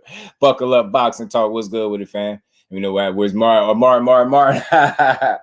Oh man, she just left too. TD, what's good with it, TD? I'm hearing from what I'm hearing, you know, the fight was turned down last minute by Derek James because of a scheduling conflict, and because of that, Frank Martin is unhappy, and they don't know if that's going to result to him going back to his original team in Indiana or sticking it out. But I'll hold fast on that last part. But in terms of the fight being turned down at the last minute, there's a scheduler conflict. That's what I'm hearing is solid, and Frank ain't happy about that. I mean, so salute to everybody in the building, man. Shakur versus Boots. Damn, man, you try to get my boy hurt out there, man. Boots and Killa, son Shakur, the one who happy you pulled out. Now, I don't think he happy. He sounded frustrated, bro. He sounded frustrated the whole time. He don't sound happy about that. And again, I think he can only go off of what he think, right? If he says he has DMs, I can't prove that he don't. I could just say what he said. I could say he responded right to him. So in his mind, he can think that that's what it's for. He probably don't know. You get what I'm saying? So what y'all call capping could be him jumping the gun, just like some other people do, and just assuming, oh, it's you, when it's more so something else. Because again, nobody in boxing, a lot of times with this information, people don't like to be straightforward. They like to give you the runaround. You get what I'm saying? So I think it leaves people left to speculate. So if I'm the fighter and I feel like I know you were getting offered your biggest bag title, all this X, Y, and Z, and I just hear that you're pulling out, but I have DMs of you asking about money and the fight is not happening. Ain't it logical for me to think that the reason the fight is not happening is because of the money? And that's not me trying to justify. That's how I make logical sense out of that. The only reason I could believe that he could even think that it was about money is because they discuss money in the DM. You get what I'm saying? And the fact that he hears that the fight is not happening. So when you put those two things together in his mind, he's like, hey, man, are you pulling out because you want money? So again, it could be him jumping the gun. I'm not justifying. I don't know what he thinking, why he thinking. I mean, it's because you're looking weak. But all you gotta do is speak up. That's what I be saying, TD. And people were saying you ain't gotta speak up. It ain't never nothing wrong to think of speaking up for yourself. Nobody under 160 be booze. Yo, I'm telling you, cuz you wouldn't be the only one, man. I'm telling you, Boots is a bad man, and that's why I'm itching to see him get his opportunity. I can't wait to see him back. I focus on ERROL. No one will be mad at you. Hardcore. I mean, TD. That's a fact. If that's in fact what's going on, you get what I'm saying? That's not him saying no. That's your guy not being able to be available to get you ready for that fight. You get what I'm saying? So, and again, I think it even went this far probably because, you know, that just it's more validity to the fact that Derek James needs some assistance over there. He needs some people. He doing a lot by himself. He only one man. 160 only challenge before it would be Ramos. Yeah, TD, man, you might be right, bro. Tony, crack that. You stupid, bro. It's Spence versus Boots as a tune-up fight. Damn. Yeah, man, you say it feels good. You stupid, bro. Said the Power Rangers sound like a hell of a fight. You a fool, man. Y'all crazy, man. Yeah, wow. Rumor Calvin coming to help. Yeah, I've been hearing about that. Like, how valid is that? Is that 100? Because I've been hearing about it. I've been hearing. If you want to leave for that, then get look out. So well, yeah. TD crazy. Yo, y'all cold-hearted, y'all cold-hearted, yo. He said, man, if you want to leave for that, then get that out. See how well the Indiana boys do. You a fool, man. Maybe Frank blame some of his performance in his last fight on DJ. Could be. Could be. Calvin said he's entertaining it. Oh, word. Hardcore. Salute. Appreciate you adding that, bro. Appreciate that. Little core scared of 25%. Man, I'm telling you, bro. Original Skywalker, what it do, family? How you feeling, man? Y'all punch the like button out, man. Sub to the channel if you haven't. It would make sense if Tank fighting in December. Iron sharp as iron. Absolutely. Man, the true why you want Spence versus Boots. He said as a tune-up fight, too. Spence ain't no damn tune-up fight. I don't care what y'all think about my boy. He ain't no tune-up now. Think about it totally, DJ made. DJ made. Had done him a favor because you don't want to be in your biggest fight and you don't have your trainer. You focus on you, both EJ and Frank look flat last fight. And Darius, that's a fact, bro. That's a realistic reason. And you know what? And I'm glad that it's enough of y'all in here to hear me say what I say and correct the statement that I made earlier, right? And it's crazy. The truth could come out, but people ain't gonna want to talk about it because it's not as juicy as a narrative. It's not as eye-catching as putting up a title saying one of the fighters ducked one of the other. You get what I'm saying? People don't really want the truth in boxing. And I'm telling y'all, I really mean this to everybody that's in here when I say this. My whole reason for being here is creating good content around good boxing conversations with the truth included. Whenever I can get to the bottom of whatever situation that's going on in boxing. My effort is to get the truth, man. My aim is to get to the bottom of whatever's going on so I can know what's good and what's not. And in this situation, Frank a real one from what I understand before the rematch with Crawford. Man, hell no. You might not even make it to Crawford playing around. That ain't the type of fight you take trying to get ready for somebody else. What? You get what I'm saying? What, bro? You don't go fight Boots for no tune-up fight. You might not even make it to the next fight playing with that young killer, man. Don't play with Boots. Know what I mean? Can't hear you. You can't hear me, BN? 147 belts have been held up way too long. Yeah, man. Yeah, with the whole getting that fight to take place. Well, I'm with you. You ready to just see something shake? Give him saying Shakur and the dude to be half stepping with. Yeah, true. Darius, facts. You need to be completely and 100% locked in, and that's why I said hold fast on that last part. I just know it's some unhappiness going on. He's not happy right now. Now, and I don't know if that's gonna lead to his departure or whatever, but we're gonna find out. We'll find out. You get what I'm saying? Original Skywalker was happening. What he said. Just need to hire Victor Conte, just like Crawford did, in my opinion. Fire with fire, huh, Skywalker? He said, hell with that. You know what I mean? But he got power. Oh, he said, yeah, mess around, get tuned up. Nah, real talk, get tuned right up. You know what I'm saying? Playing. Don't play the Boots. Boots is just not the one to play with, bro. Boots just not, that's not the safe bet. Like, when you think of tune-up fight, the last person that you need to ever consider is Jaron Ennis. Like, that would be a grave mistake. Tune-up, boy, you be in there fighting for your life. That young boy ain't playing with you. Boots get in there and get the opportunity, he gonna be on your ass. You talk about a tune-up, boy, you won't make it to your next fight playing with that young lion. I'm telling you.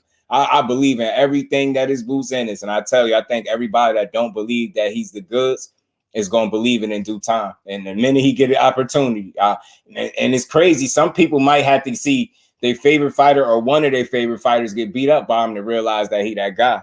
You get what I'm saying? Ghost, what's good with a Ghost, my bro? He said Boots versus Rashidi. I like to see. He said we tune him up. Miss down the belly, I'd be upset too. Yeah, you get hardcore. Get what I'm saying? That title opportunity, bragging rights if you beat the young man. Like, it's just a good opportunity, especially for a real fighter that wants smoke. So again, my apologies to Frank Martin. Salute to that the young king, man. I rock with him. I mean, Boots and Tuna fight, yeah, it'd be the facts. God Sports, facts, bro. You have been there, got yourself slept playing with Boots, yo. Talk about tune-up. Don't let him know. Don't let him know you said that. Don't let him know. You say core tune-up for Dez.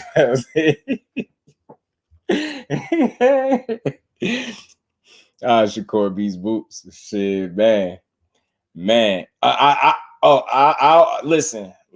I'll say this. You know what? Hold on. Let me see something real quick.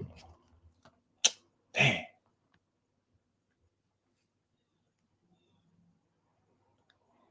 Y'all smash the like button for me, man.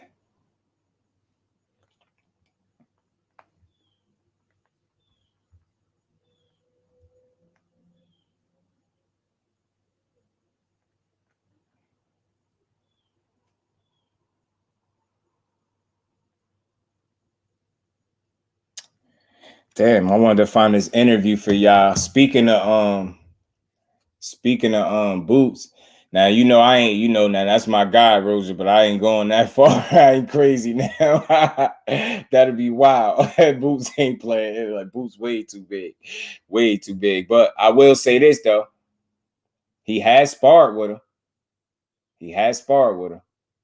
I will tell y'all that.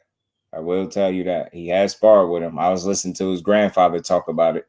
And when Shakur is about to spar Boots, Boots is everything he say is and more, right? He gotta be trolling, right? Let's feed Boots all the old names.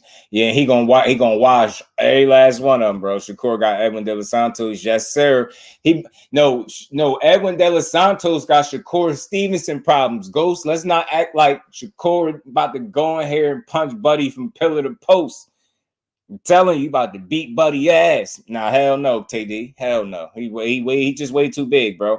See, the thing is, TD, skillfully won't be the problem. It'll be size, power, and things like that. That's just way too much, right? But I will tell you this, TD, he did spar him. He did spar him. I did hear a story. I was hearing his grandfather talk about it. And Shakur, what is his cousin? Zaquin Moses. I think he called his grandfather and he was telling him like, he was nervous because he was telling his grandfather, like, yo, Shakur about to spar Boots. And he telling him like Zaquin, he like, just call me back after the sparring. And he said, the young boy called him back after they sparred and he had some interesting things to say to him about the sparring. So I don't know if they was going 100 miles an hour. I wasn't there, but I just heard him speaking on it. You know what I'm saying? And I know he ain't gonna make a story up. And Shakur get in there with just about anybody, bro. I really do. I think he really like that. And I ain't saying you just go in there and go 100 miles an hour with Boots. You obviously he gonna be in there working with you, but just getting in there alone with him and working is my respect. You a damn lightweight. Shakur granddad said about Boots. He said said, his he said what was his other grandson or something like that, Zaquin. I'm trying to find it, man. I want to find it. See if I could, which one it was, man.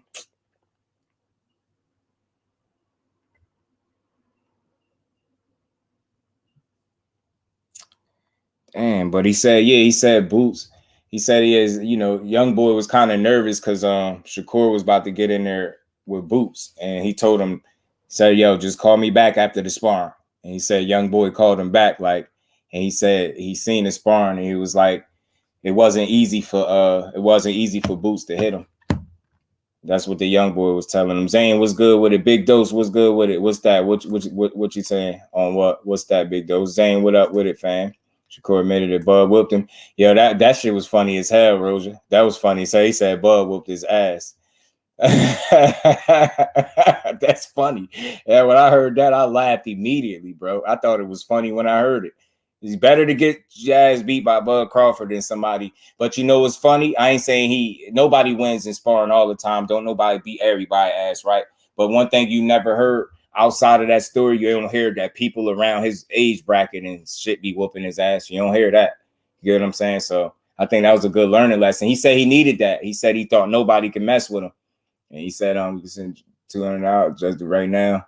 Put it in escrow. Start playing with me about the young bull Shakur. Yeah, Shakur different, bro. I'm telling you, I can keep saying what y'all want. Shakur admitted, yeah, Bud whooped his ass. That was funny. You go rounds with Boots, but quit with Dab. Yeah, I tell you what, if you believe that, if you believe he quit against Dab, I got a unicorn parked in the backyard. You know what I'm saying? And a spaceship in the garage. Okay? Jonathan, I want you to know, so I want you to hear me good. If you think that man quit off a clip that was set up to make it look a certain way, if you believe that, I also need you to understand and believe wholeheartedly that I have a unicorn parked in the backyard and I got a spaceship in the garage and we cool. You know what I'm saying? If you believe that, just as long as you believe that, I'm cool with you believing that, you know. Get what I'm saying? Mayweather versus Boots, who wins? Ooh, man. I tell you what, to be honest, man, it'd be hard for me to pick anybody to beat Floyd, you know, and I tell you what, man, Boots is giving hell to just about anybody because he's just that type of talent, physically and athletically. I think he's a hell of a guy to fight. You know what I'm saying? I'll pick Mayweather to beat Crawford for sure, though. He also said it ain't like that now, and Boots as well. If you asking me, I ain't picking nobody to beat Judgment Frank. Look. So again, I don't know if you was here for it, but I don't know what you heard, if you heard it, but I'm hearing it was from Derek James. So it's still from his side. It just ain't from Frank Martin, right? So, and salute to Frank Martin, man. He a real one, man. I just hope they make it. I hope they make it happen at a later time, maybe. Who knows? I got Crawford over Boots. I feel you. Dad made him quit. Yeah, in his wildest dreams. That's why you think you would think, yo, if you made a man quit, you would at least be willing to stand in the ring with him when he got in the ring after your biggest and most questionable win in your career. You would have think he would have stood in there. He ain't want none of that confrontation, none of that face-to-face confrontation. He cool on social media. He do it on social media. He ain't want no face-to-face confrontation. The kind that go to outer space, Mayhem, you know. Take it, the kind that go to Mars. You know what I mean? Them kind of spaceships. Everyone lasts 4 rounds against Boots. Stomped and walked through. Say, I got a nice bridge for you to buy on the low. Facts, hardcore. Little Core always tired. Little Core is one of the best conditions athletes in the sport. I'm trying to tell y'all man ain't got nothing for him, bro. hey, I'm trying to tell you, just your boy, he don't know how to go up there and press a nigga in the ring. My nigga Dave, he walk up right up on you. He don't just stand in the corner and be like, oh, come over here and talk to me. That man ain't want no smoke. He grilled him. That man was low. He was like, Dad, tell me he still looking. He was like, Dad. They text that, you coming to see the unicorn? I got you, bro. Hold on, man. Yeah, I love having fun with y'all. Look. Dad was like, hey, Dad, he still looking? Hey, Dad. He's still looking over here. Even the announcer looking like, hey, Dad.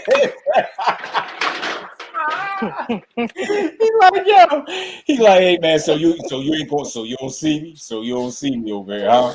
Yeah, Dad, like, what's over there? I wanted to know what he's seeing his vantage point. Ain't nothing over there. Ain't no champ over there. I see a no belt. He said, hey Dad, tell me when he ain't looking. Still looking? I bet. Well, on the count of 3, you gonna get me out the ring. I'm gonna tell him I'm number 1, and we out.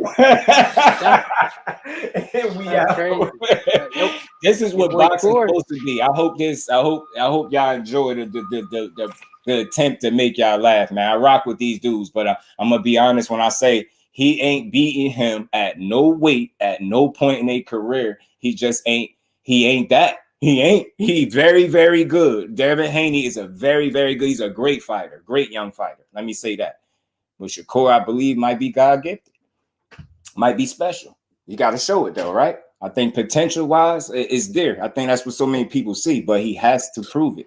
That's just to be fair. But what you see right now, eye test, you seen him get hit flush a little bit, not too much. You still have some questions there. You don't look too really get cracked and still be there, right?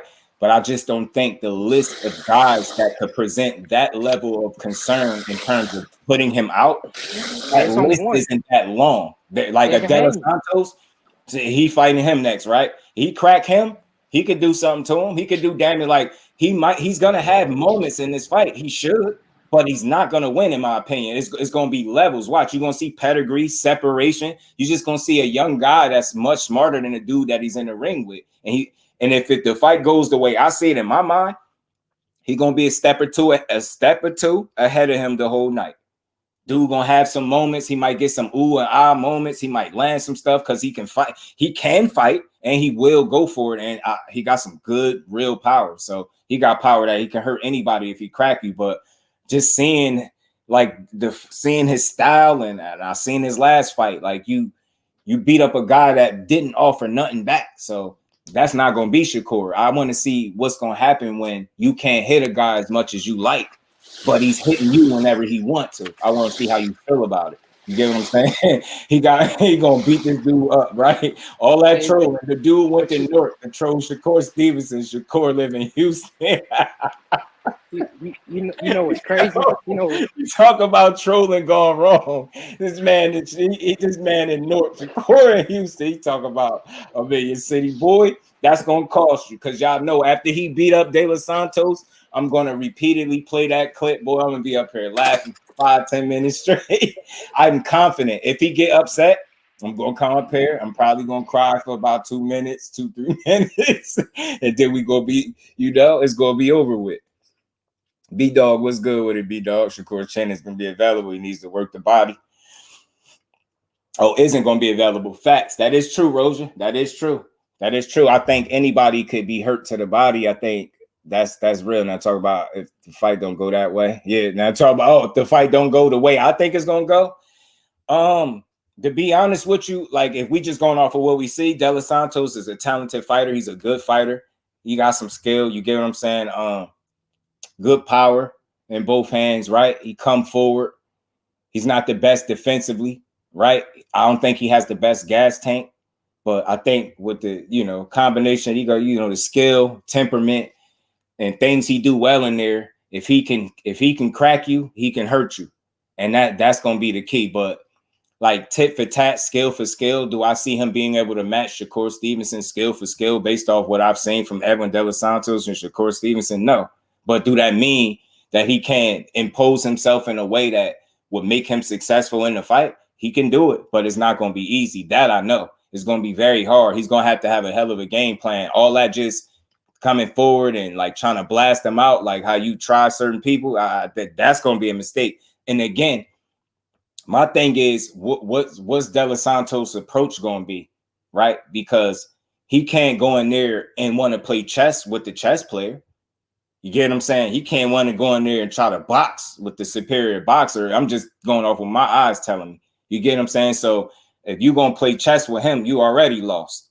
So you're going to have to do something different than what other guys do in the fights with Shakur Stevenson. You're going to have to either press the pace, close a gap, make him uncomfortable, go to his body. You get what I'm saying? Crack him when the opportunity presents itself clean. You get what I'm saying? Because he do get hit. Everybody do, right? That's what he's going to have to do. Those are going to be his avenues to success. You get what I'm saying? Neutralizing or taking away the fact that Shakur controls distance and range with the best of them, right? He's going to have to neutralize that and control the geography and the pace of the fight, if you will. You get what I'm saying? If he allows Shakur to fight at the distance and range and pace that he wants to fight at, he's going to pick him off all night. That's what I feel like. You get what I'm saying? Within that, I think De Los Santos will have good moments because it is a fight. He can fight and he is going to fight back. But I think ultimately, skill for skill, he's outmatched. Respectfully, he's outmatched. I think the most intriguing thing about this fight is the fact that we do know he is talented and he can box, right? We do know he is talented. He can box. Mike Big Boxing, what's good with it, my bro? How you feeling? We know that, but what makes this fight intriguing for a lot of people is the fact that he has power. Facts. Break the chessboard, Mayhem. You get what I'm saying? You got to break the chessboard. Right. I like that. I like that. You got to break the chessboard. And that's me just being fair. I don't want to make it sound like it's one-sided and it's going to be the easiest fight of his life. But if he make it look like that, don't say I ain't say it. You get what I'm saying? I would not be surprised. But look, at the end of the day, all these guys are dangerous. They present different challenges for one another. De Los Santos, I think, is a come forward power puncher. I think at times he could be patient. I think he is a bit of a front runner. I think he slows down in the back half of his fights. And I think the minute that happens, I think Shakur will pick him apart. I seen him slow down in his most recent fight that he was controlling from the beginning to the end. He didn't lose a solitary round. I still seen him slow down. And he couldn't even maintain the pace that he set early in that fight against Joseph Adorno. So that I seen weakness there. You get what I'm saying? Shakur can fight from 1 to 12 at the same pace. You get what I'm saying? With no problem. So again, if Edwin De Los Santos is to be successful, I believe he got to, like Mayhem said, break that chessboard, break Shakur's rhythm. Don't allow him to establish his jab because he does like to work off his jab. He got an educated jab. You gotta manipulate his lead hand and don't allow him to do it to you, because that's another quality that Shakur has, is able to manipulate that lead hand and get his shots off, and his position in the ring, his feet. You get what I'm saying? His feet are usually always in position. You're going to have to outposition him with your feet. You're going to have to be better than him in a lot of areas to be successful to me. I think it's going to be a lot tougher than you just going in there and setting up some big shot that people are looking for. You really gonna have to work for that, and you know that. You get what I'm saying? Based on the caliber of fighter you in there with. So I want to make sure I'm being fair to both guys. Like Davis Santos shouldn't be a walk in the park. He shouldn't be on paper. This should be a good fight. This should be a good test. He only got one. What was a split decision loss some years ago? Since then, I think he got like 3 wins straight, couple of them by knockout. So he doing his thing. This should make for a good fight, right? Make no mistake about it. But if you ask me, I just think Edwin De Los Santos is going to understand what it means to be in the ring with somebody that's viewed as a special fighter. And he going to understand that. He going to understand what that Olympic pedigree is all about. He going to understand that. You get what I'm saying? He going to understand what all them years of sparring with Terence Crawford has done for a young fighter, and the likes of Keyshawn Davis, young fighters like that has done for a young guy like a Shakur Stevenson. He's going to learn that November 16th when he getting his ass beat, because I am not straddling no fence. I expect this fight to be competitive throughout, but I expect it to be a convincing win for Shakur Stevenson. Whether or not he'll stop him, that remains to be seen. I only seen him once at 135. His punching power looked pretty solid there.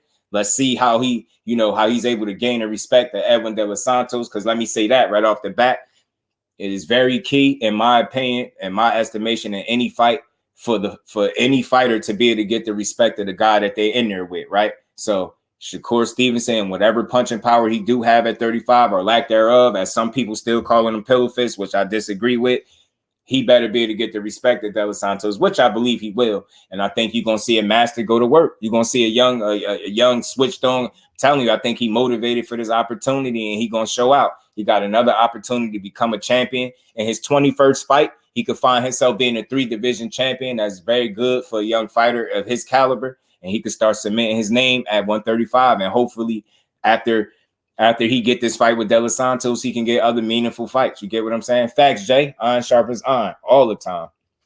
Right. You got to work the body, because you know that they say, the body don't move, the head do. You got to chop the body down. You get what I'm saying?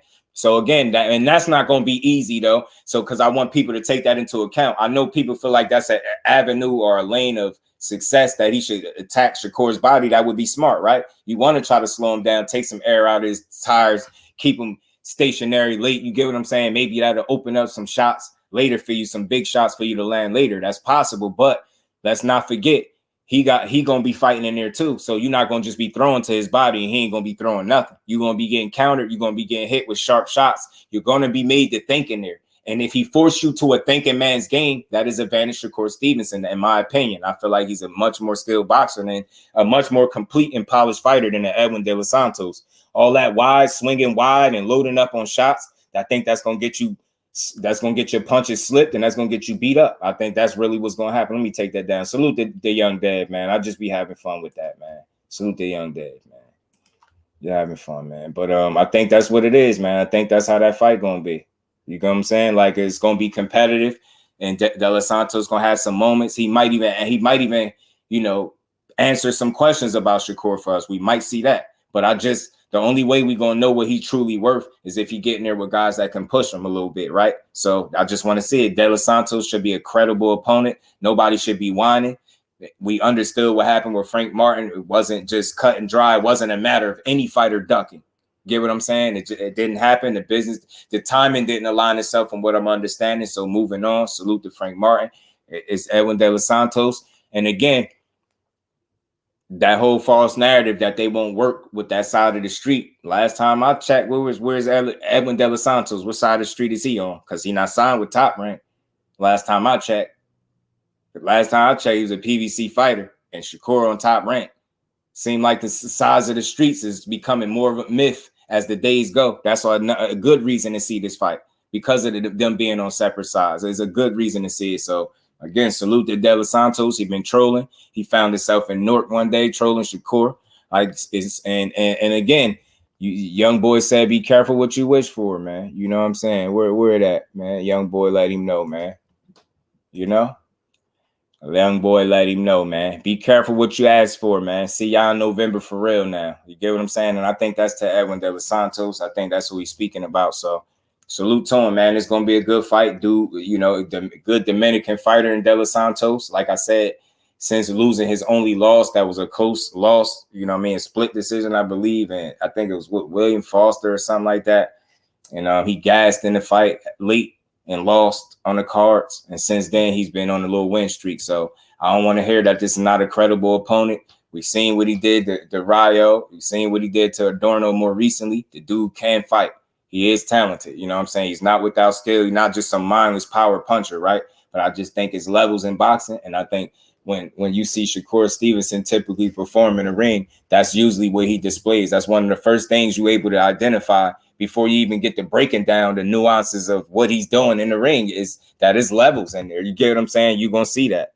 You're going to see separation and pedigree, man. And I'm telling you, if I'm correct about Edwin De Los Santos and he's a bit of a front runner, you're going to see him slow down in the back half of that fight. And that's where you're going to see Shakur pick it up even more. I'm telling you, that's how I see it. But again, I stated ways that De Los Santos could be successful as well. I just see less avenues of success for him because I don't feel like he's on the same level, you know, skill wise. That's me. Maybe he'll prove me wrong. Maybe he'll show me that, you know, he'll be more prepared than Shakur on a night, which will lead to him beating the more skilled guy, right? You get what I'm saying? Maybe preparation meets opportunity, that whole thing. Maybe he can put himself in that kind of situation and upset the apple cart. This would be a big ass upset if Shakur was to lose to him. But I just, you know, it's not that you can't see it because everybody can lose. And most of these fighters, whether people want to admit it or not, before they retire, they more than likely will take a loss or two, especially if they're going out fighting the absolute best, and you shouldn't even have a problem with it, right? I don't care about losses as long as we see the best fights possible. So I think in terms of 135, this ain't, I don't know if this is better than Frank Martin, you know, to the viewing public, right? Because it seems like, you know, you got more people that are heavy advocates for Frank Martin, more readily available to back Frank Martin. And I think that some of that is off the back of Errol Spence. And there's nothing wrong with that. They're connected. So people, you rock with EJ, you definitely gonna rock with his fighter, right? So I feel like naturally there would have been more of a want for that fight over De Los Santos. But at the same time, you have a fair amount of people that are accepting of this fight and they open to it. So I look, I ain't here to complain about it. It's better than nothing. He ain't fighting another hibachi chef. He is fighting a guy of some substance, you know what I mean, with some credibility, a good fighter. You get what I'm saying? And you could go from there. He only fighting the best available guy possible. And just to put this in perspective, he started with Devin Haney, but just never mind that situation. It started with Loma and then down the line, realistically. So you get what I'm saying? And I say Loma because he's actually still at 35. Devin Haney is not. So you get what I'm saying? He went down the line, and this is where we at. So De Los Santos is on the docket, man. Let's see what happened. Let's see if my if my assessment of what I think gonna happen is correct. We'll see. Olympian too, and he was a victim of one of the worst robberies in the Olympics. Frank ain't do that. I feel you, man. Some people feel like Ghost. Some people feel like De Los Santos is a better fight. They feel like it's a better fight for him. You know what I'm saying? For me, you know, I feel like I'll take either fight, but I definitely prefer Frank Martin because I think Frank Martin, you kind of get a 2-for-1. I think it shoots down one of those false narratives and those little stereotypes that people typically share. You know what I mean? They don't fight black fighters, athletic fighters, and you get what I'm saying. De Los Santos, you still got people that are trying to say, "Oh, he's a flat-footed, come forward Hispanic fighter." Just the BS, the rhetoric. So I feel like fighting Frank Martin would definitely eliminate that even being able to be said. And it's a young guy that is arguably, you know, trying to enter his prime. He's 28, so you can't knock him. I mean, if he ain't ready now, he'll never be. You get what I'm saying? Personally, I think Crawford walks around 185 to 190. We'd never know. Pat Bell, salute to you, Brody. Appreciate you pulling up. Appreciate you in the super chat. Says salute, just a little support. That's big support, bro. Appreciate you, fam. And we ain't never got a box again. Well, right. well. I already been getting these bets, but now it's time for you to get your just do. What's good with it, bro? Hey, what's happening with you, bro? How you doing, man? I'm all right. Your boy finally got a fight, man. Finally, right? Finally, he got a one, man. I know the homie Ghost is lit right now. Ghost, what's up with it, bro? Hey, Ghost been begging for this. Hey, Ghost, Shakur say be careful what you ask for, bro.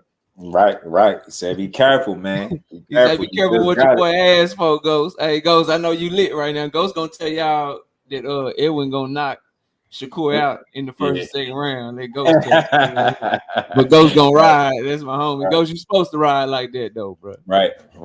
I like it unapologetically. That's what I tell people. I think sometimes people interpret that as you hating on the fighter. Nah, I'm very confident. Like I've been messing with the Jackson brothers, and I tell them, but I'm very honest and serious when I say Devin Haney won't beat Shakur at no weight at no point in a career ever.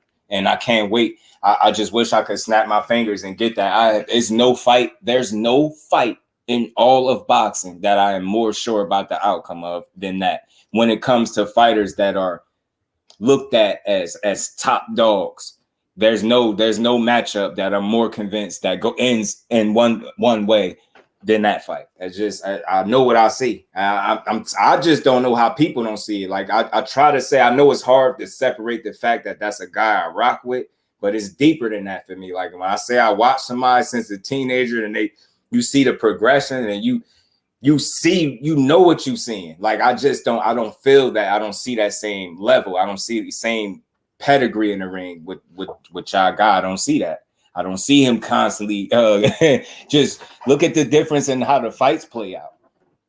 Just look at the fights. I mean, you can argue about competition all you want. Just look at the difference of how the fights play out. Look at the fact that the guy that it gave a guy his toughest fight want nothing to do with him. Won't even halfway sound like you want to entertain a fight with him. No matter what they talking about, at no point did he sound like he wanted to fight him.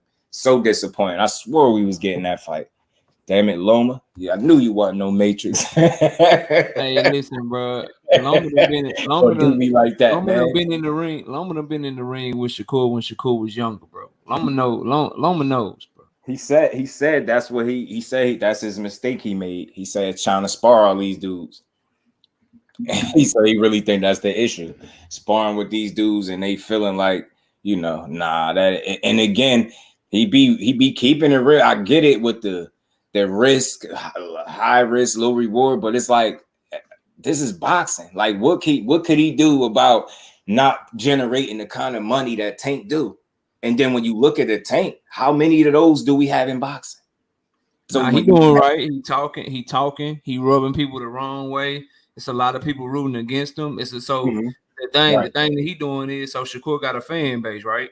Right. But everybody that he rubbed the wrong way with the Devin Haney situation, everybody that he rubbed the wrong way with the Frank Martin situation, guess what they gonna do November 16th on Thursday night, bro? They're gonna tune in, they gonna watch, and they gonna be like, man, I hope Edwin De Los Santos beat his ass. But guess what they still gonna do? They still gonna drive the numbers up. You know what I'm saying? So he doing it the right way. When you ain't got them to dunk the duns to knock people out and shit, bro. Right. You gotta talk like this. You gotta rub people the wrong way and shit. Yeah, so you gotta create some static. And I understand that, but at the same time, bro, I do think Shakur got some snaky ways. I think that he, you know what I'm saying. If I get to talking around Shakur, I need to bring my wire, my wire detector and shit. You know what I mean? Like I got, but as far as my man ain't record that, man. Yeah, hey, nah, bro. I ain't trying to hit that shit. He greenlit that shit, bro. Just if you and I pull up somewhere, bro, and you recording, and I'm talking to somebody, and you recording, and you give me the recording, like, say, knock out, I got him, knock out. Say, bro, I'm not gonna co-sign. I'll be like, he wasn't there, though. I thought, to my knowledge, he wasn't there with that in that video. I didn't think that was him he was talking to. But check it. What I'm saying is, even if I'm not there and you record some shit, you like, knockout, I got this dude, bro. He was saying one thing about you in public, knockout, but in private, I got him saying this on cam, bro. Here go the footage right there. I'm be like, say, bro, I don't even want that shit. I'm not gonna co-sign and be like, bet, just I'm gonna keep that and I'm gonna save it for a rainy day. So now, whether he recorded it or not, bro, now follow me. Now just to throw it out there. Now, again, if I'm not there and somebody does something like that, now say they tell me, I don't know how. Now I don't want it either, right? Me personally, I don't want it. But with a history with them going back and forth, and somebody decides to do that, it kind of opens a different dynamic because you got guys, again, what's good for the goose is good for the gander. These are the same dudes releasing sparring footage and partial sparring clips, and you get what I'm saying? Right. I do recall, and I'm not justifying it, I do recall him been speaking on, yo, I got this recording that'll make y'all look crazy, y'all better chill. Like leave it alone, like kind of like leave it alone. And it's like they kept egging it, and that's why I called it poking at the bear. But here's why I posted. Here's why I feel like I can say I get it. I get why it happened like that. At least I think. Here's why I feel like I can be critical, and I feel like you can be critical because you know me, and you know when Devin Haney and Bill did that shit, you know I criticized them too. Yeah. So it's not me trying to be, you know what I'm saying? Like, oh man, let me support, let me hop in front of this bullet for Devin and shit. Nah, bro, I thought I thought the same thing about them too. So that's where I'm coming from. Like I ain't one of these ones that just bringing the shit. You gonna call it all out? Nothing, bro. That's what I believe in doing too. Just call it all out. And for me, that was my only comment to that. Like, no, I don't agree with it because I would never personally do nothing like that. But me considering their situation and how they going back and forth and how they be trying to one up each other, I could see the reasoning for not telling somebody. I could see it. I could see from his angle, like, see, I got y'all say all this shit in public, but then you got this clip over here with you saying something different. And then it's like, asking, well, release it then. Well, drop it then. And then when it comes, they're like, oh, see, he recorded this. He a cop. I said, I'll tell you this, though. And I can say this is my opinion. If he wasn't saying what he was saying up there, and it was something like that weak ass sparring clip, if it was something like weak with no substance, it wasn't just him saying some very direct things, they wouldn't be mad about it. They only mad because it's other people that got an opinion also that box that feel like they pops would have never been on tape talking like that to begin with. I ain't mad at that. I'll tell you this story.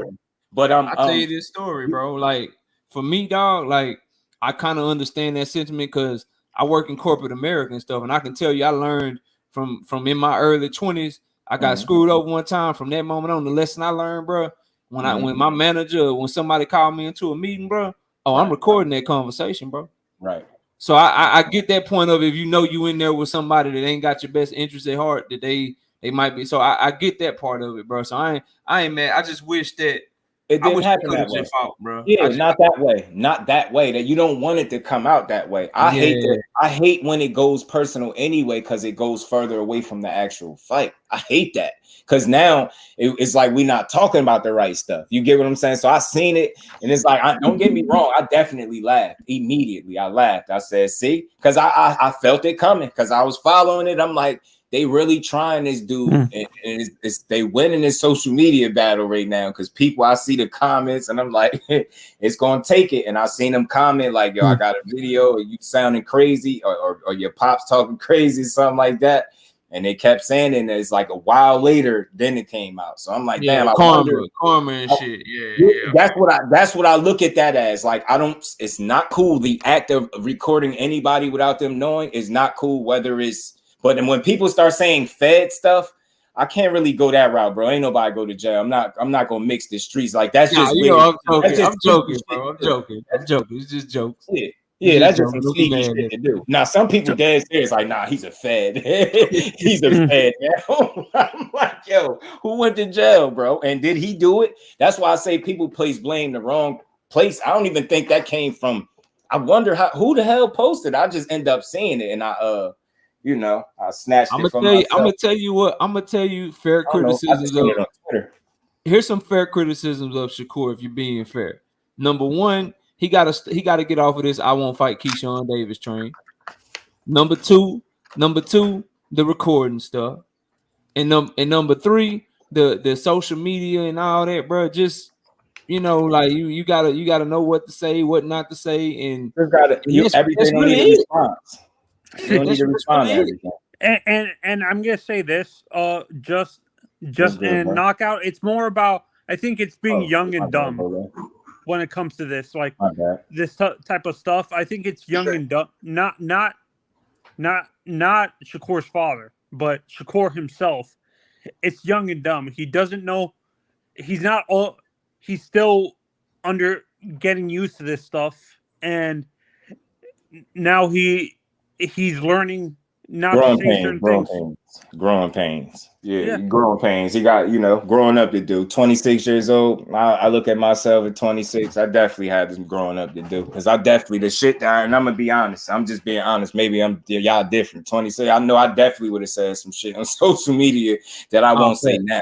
At the age I'm at now. When I was 26, I'm glad they ain't had no, you know what I'm saying? Get what I'm saying? All that, you know what I'm saying? I would have said so. I would have been on social media probably. And by the way, knockout there. So you're saying again, I think he just needs to understand everything don't need a response. It's that simple. And in doing so and turning down some arguments and avoiding some back and forths, there's growth in that. You get what I'm saying? For instance, when you in negotiations and somebody try to 75-25 you undeservingly, and then you petitioning 2 separate sanctioning bodies, and then they end up getting a belt put in recess, and then they go up to 140 and they don't take the fight with you, you ain't even gotta say shit.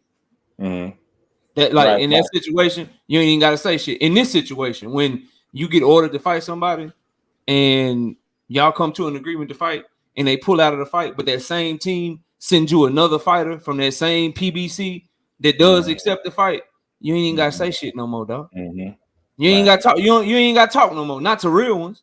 You ain't gotta talk no more. You good, right? So it's good stuff. Again, I think it's and this just is my observation, just adjusting, because you got to think this is all new, all this extra. I don't want to say the back and forth, like, you've seen that before in his career. I'm talking about the attention that came with fighting somebody that's in a negative light. This is all new. This shit ain't happened till 35. You get what I'm saying? You ain't see that shit at 26. You ain't see that shit at 30. Like the stuff you hear about him now, you ain't hear that shit in them weight classes. He moved funny. That boy threat. You get, and that's what I see. So it's like, I think he needs to understand the only battles truly that you need to fight is the 20 that you fought so far and the one you're gonna fight on the 16th in the ring. Public perception means nothing, and more times than not, you're not gonna win it. you're not gonna win it. Like, that's just my thoughts. Like, so only try. Don't sit up there and try to one up each other. Like I said, the way you do it is just keep getting in the ring and you winning. So that's all that shit. But I think but KO, you said it earlier. You think people are gonna just hate watch Shakur that fight against SANTOS just to see him get his ass beat? Of course they will. That's gonna be some people for the same reason. For the same listen, they do it to all of them. It's just who can have more fans and who can have people hate watch them more. Like they do it to Devin, they do it to Tank. It's a lot of fighters. Shit, Canelo Alvarez, bro. It's so many fighters where people tune in hoping that they lose. Like no matter how good the fighter is, they'll pick against them every fight. They just tune in to watch them lose, and those are some of the biggest stars in boxing.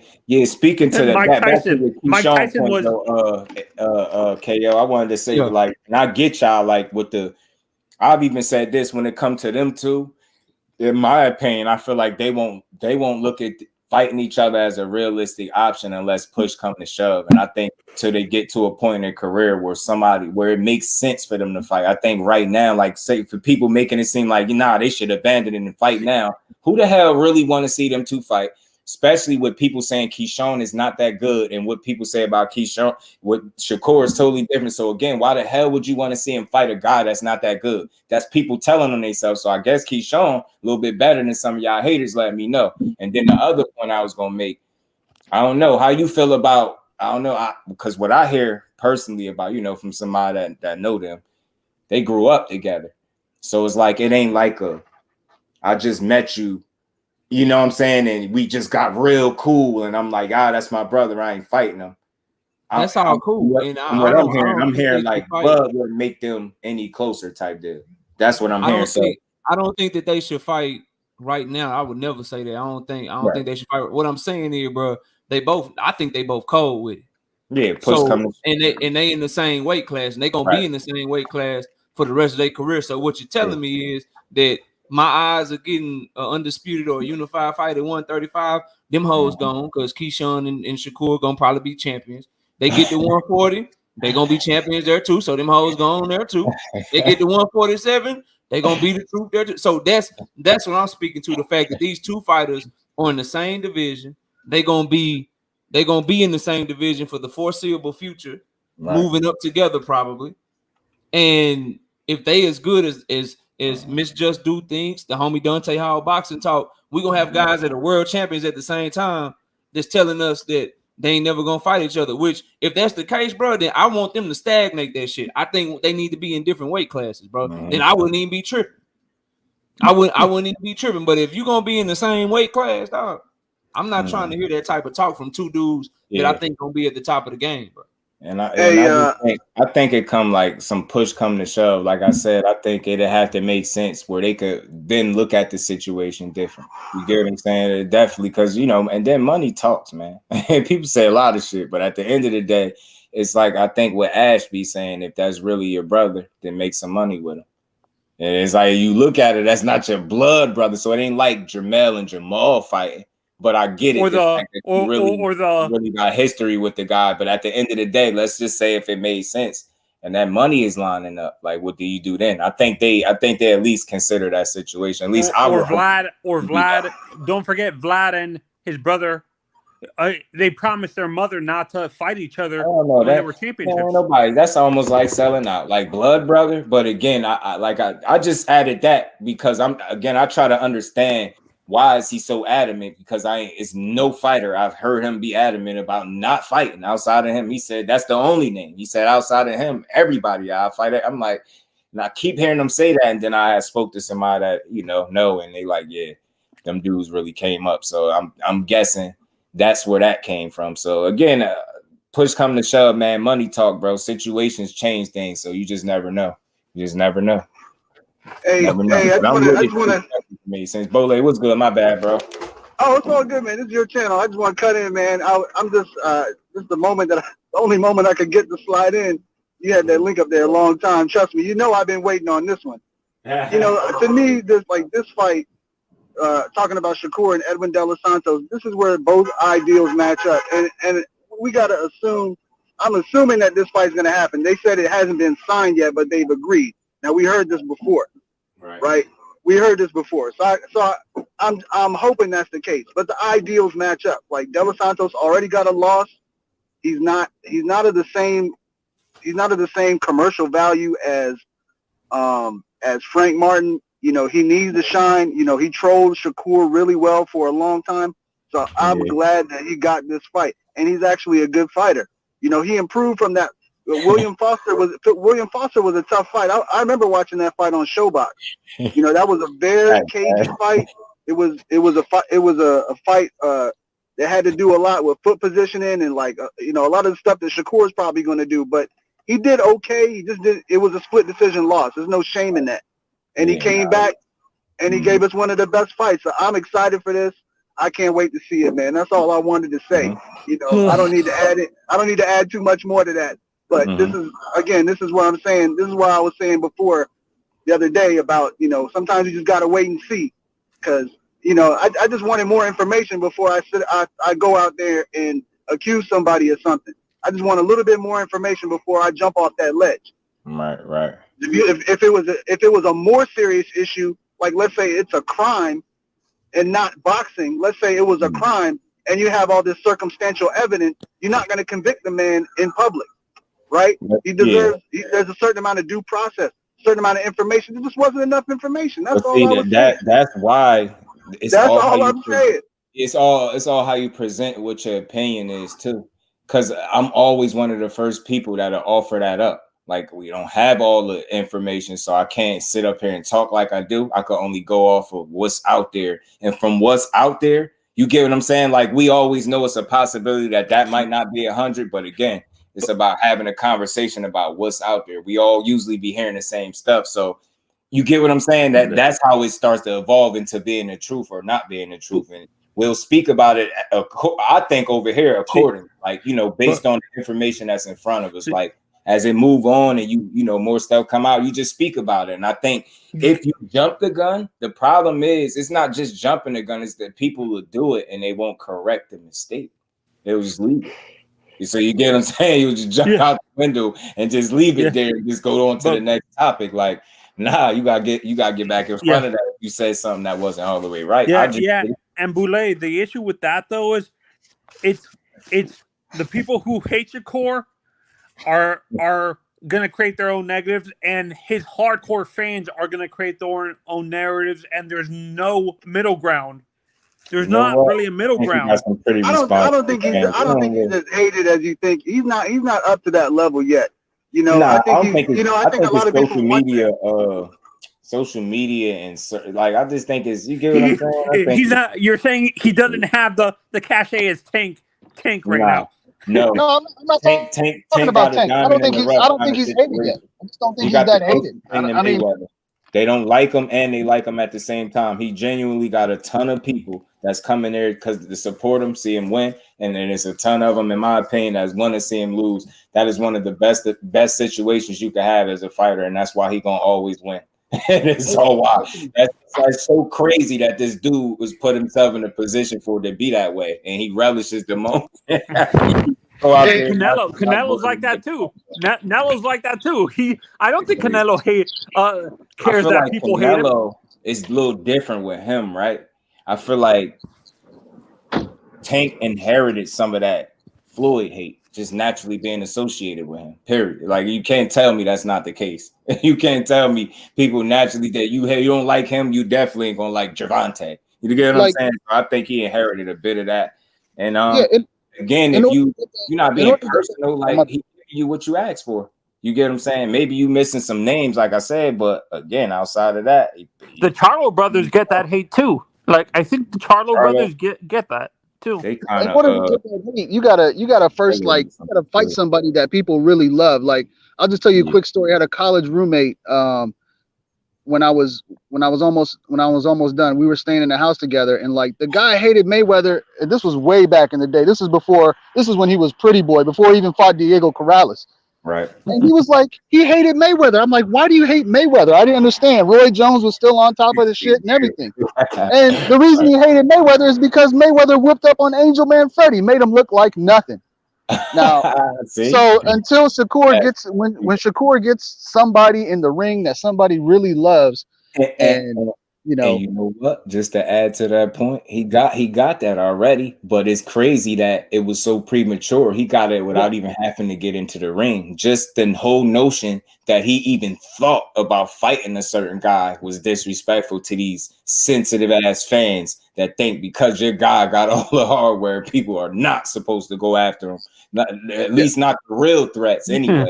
I just never understood that. Like, Boulay, Oscar De La Hoya dealt with that when he beat down Chavez Sr. Remember? Yeah, that's right. Oh yeah. They hated, man. Mexicans hated De La Hoya for that one. Have a fan and he's Mexican. He's a Mexican American anyway. Man, he's not lying. And Evander got that with when he beat down Foreman. Remember when Evander beat down Foreman? I mean, I remember the fight, but I don't remember the backlash. I don't remember backlash from that. Just yesterday, and he beat up. He whooped Foreman ass. I think he won by a unanimous decision. Yeah, I mean, I remember the fight. I remember watching the fight, but I don't recall like Holyfield getting a lot of hate off of that fight. That part, I mean, Holyfield was forgiven a lot, to be honest with you. I mean, if you think about it, like he ran through Mike Tyson, you know, and I don't think anybody hated him for it necessarily. I did. Oh, you hated him. I didn't like the headbutts. The headbutts was pissing me off too. Be my favorite heavyweight. The guy I seen making people scared. He beat up the boogeyman. In my eyes, I was hot. Like, man, those headbutts were annoying me too, though. I'm not gonna lie. Punch a man in his face one time for Mike, man. This for Mike. You know what I'm saying? No. The people.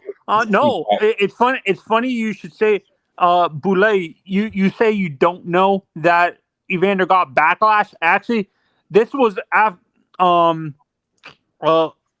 He did get Evander got a lot of backlash from boxing fans as a whole for beating, because Foreman was because he beat an old man. Because he beat an old man.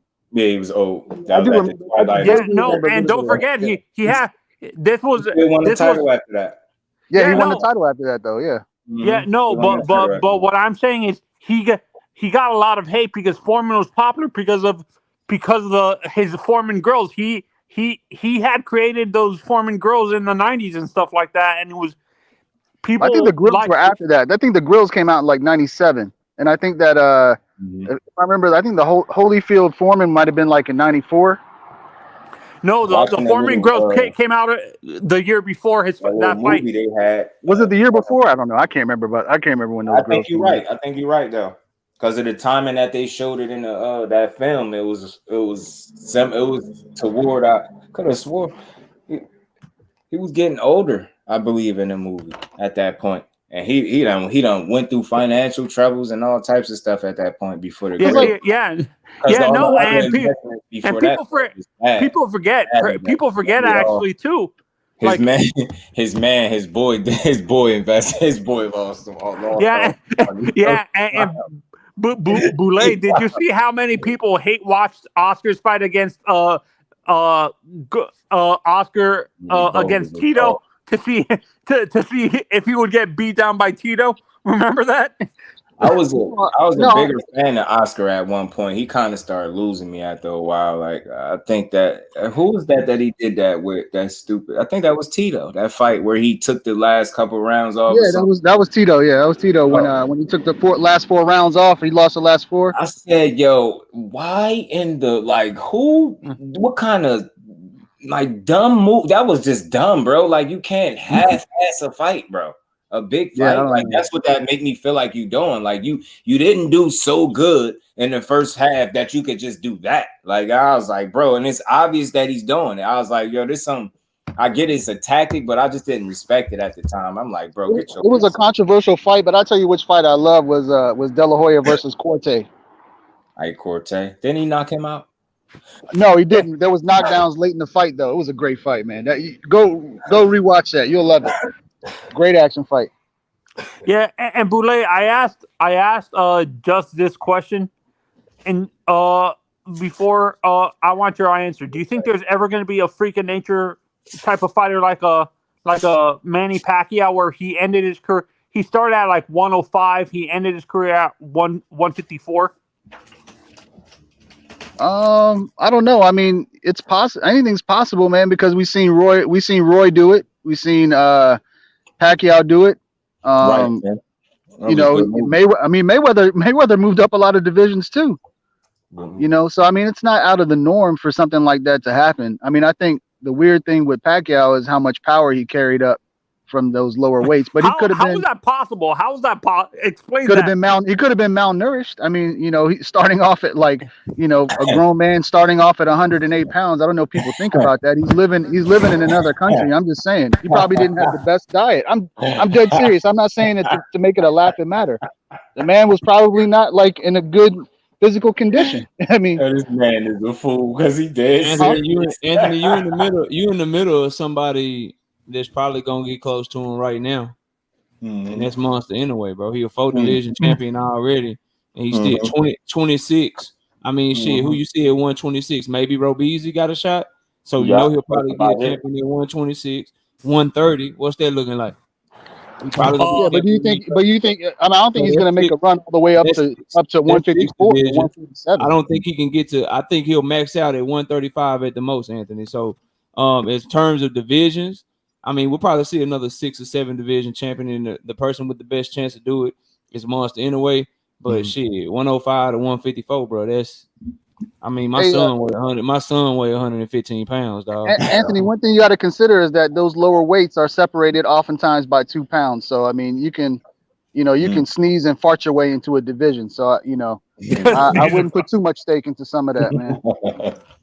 Yeah, no, I understand what you're saying. The best jump is like 147, 140 to 147, or going from light heavyweight to cruiserweight, or going from cruiserweight to heavyweight. Hell, those jumps right there encompass like 3 or 4 small weight classes, bro. You got 105, 108, 112, 115, 118, 122. Like, bro, 105 to 122 is like 17 pounds, bro. And that's what 1, 2, 3, 4, 5. That's 6 weight classes, dog. That's 6 weight classes. Meanwhile, if you go from 140 to 160, that's 20 pounds. But that's only like 3 or 4 weight classes, bro. Like, yeah, bro. Like, that's why you don't see a lot of Americans at 105 or 108 or 120. We're too big. Now, Americans, I think a lot of Americans are naturally a lot bigger than other like our body are naturally a lot bigger in general. Like our bones are a lot bigger than I heard it in both. I heard from it like Japan, like Asian fighters and people from like Mexico and them Asians, and stuff like they that. live a lot longer. They live a lot longer than we do. But hey, people be mad as hell, guys, when the Cowboys win. I've never experienced anything like it. They'd be mad as hell. I'm from Jersey, and I like the Cowboys. You a Cowboys fan, bro? Yeah. Oh my God. I ain't never been nothing else, bro. I grew up with the Emmitt Smith days, man. That's how I pick my team. I liking who I like. I ain't never switched up. I just don't enjoy football. Yeah, just that surprises me. I thought you would have been a Jets or Giants fan, being that you're from New Jersey. I don't like the Giants and I don't like the Jets. I don't hate them. I ain't weird, but I don't like them teams. I'm cool. Or the Eagles, at least. Nah, bro. My brother like the Eagles. Bro, they classless ass organization, man. We don't like them. They Mm-hmm. They were rooting for Michael Irvin getting hurt, bro. We ain't with that. Yeah, where speaking of that, I was at a Dallas game in Philly a few years back. And this is when matter of fact, this is way more than a few years. I'm tripping because Dez Bryant was still there. Speaking of cheering for somebody while somebody was hurt, I remember who did the Eagles have? What's that receiver? I think it was Jeremy Maclin. And he went up. Jeremy Maclin, the dude that was supposed to be good out of Missouri. Yup. Mm-hmm. He got his leg up under him. Yup. So on like a third down, it was like third and short or something. I know his legs I took up under him. I still remember. Now he dropped the ball, so it was like good defense. So the dude that was cheering for Dallas, he had like an Emmitt Smith throwback. He stood up, he started clapping, but he wasn't clapping. Maclin ain't get up. He was hurt, but dude was cheering for the play because they got a punt now. So another guy seen him that was a Eagles fan, and man, they started going back and forth. He like, really? He's hurt, and you're cheering? And dude was like, you could tell he looking like, I ain't know. He's like F it, and he just went with it. They started going back and forth. They got dude kicked out. Got dude kicked out from his seat and everything, man. Did DJ? They booed Donovan McNabb, bro. For real. Like, they like the guy that did all that winning for them. No. And they go even further. Didn't they pelt? I'm not sure if this is an exaggeration. Didn't Eagles fans pelt Santa Claus or something with like snowballs or something? No, they booed Santa Claus. They also booed the Philly fans also booed Destiny Child in halftime of the Lakers Sixers NBA Finals in 2001. I remember that stuff, man. Those people are vicious, bro. I had this conversation with a guy. And we were talking about traveling to Philly, and he was like, "Nah, I'm not doing that." He's a Commanders fan. I'm a Commanders fan. I'm like, man, because they already know because you end up getting into a fight. You wearing the wrong jersey. You're gonna end up in jail, maybe. So it is what it is. Yeah. No. And I have a question. Did Deshaun Jackson play for the Cowboys? No, he played for the Eagles. He played for Washington. He played for the Rams. Played for I think he played for the Ravens for a minute. He was hopping around these last few years, but I think he retired. Yeah, did y'all see that joint between him and Charlo? And Charlo was just now realizing that he was in the NFL. Man, that shit was funny. Wait, who?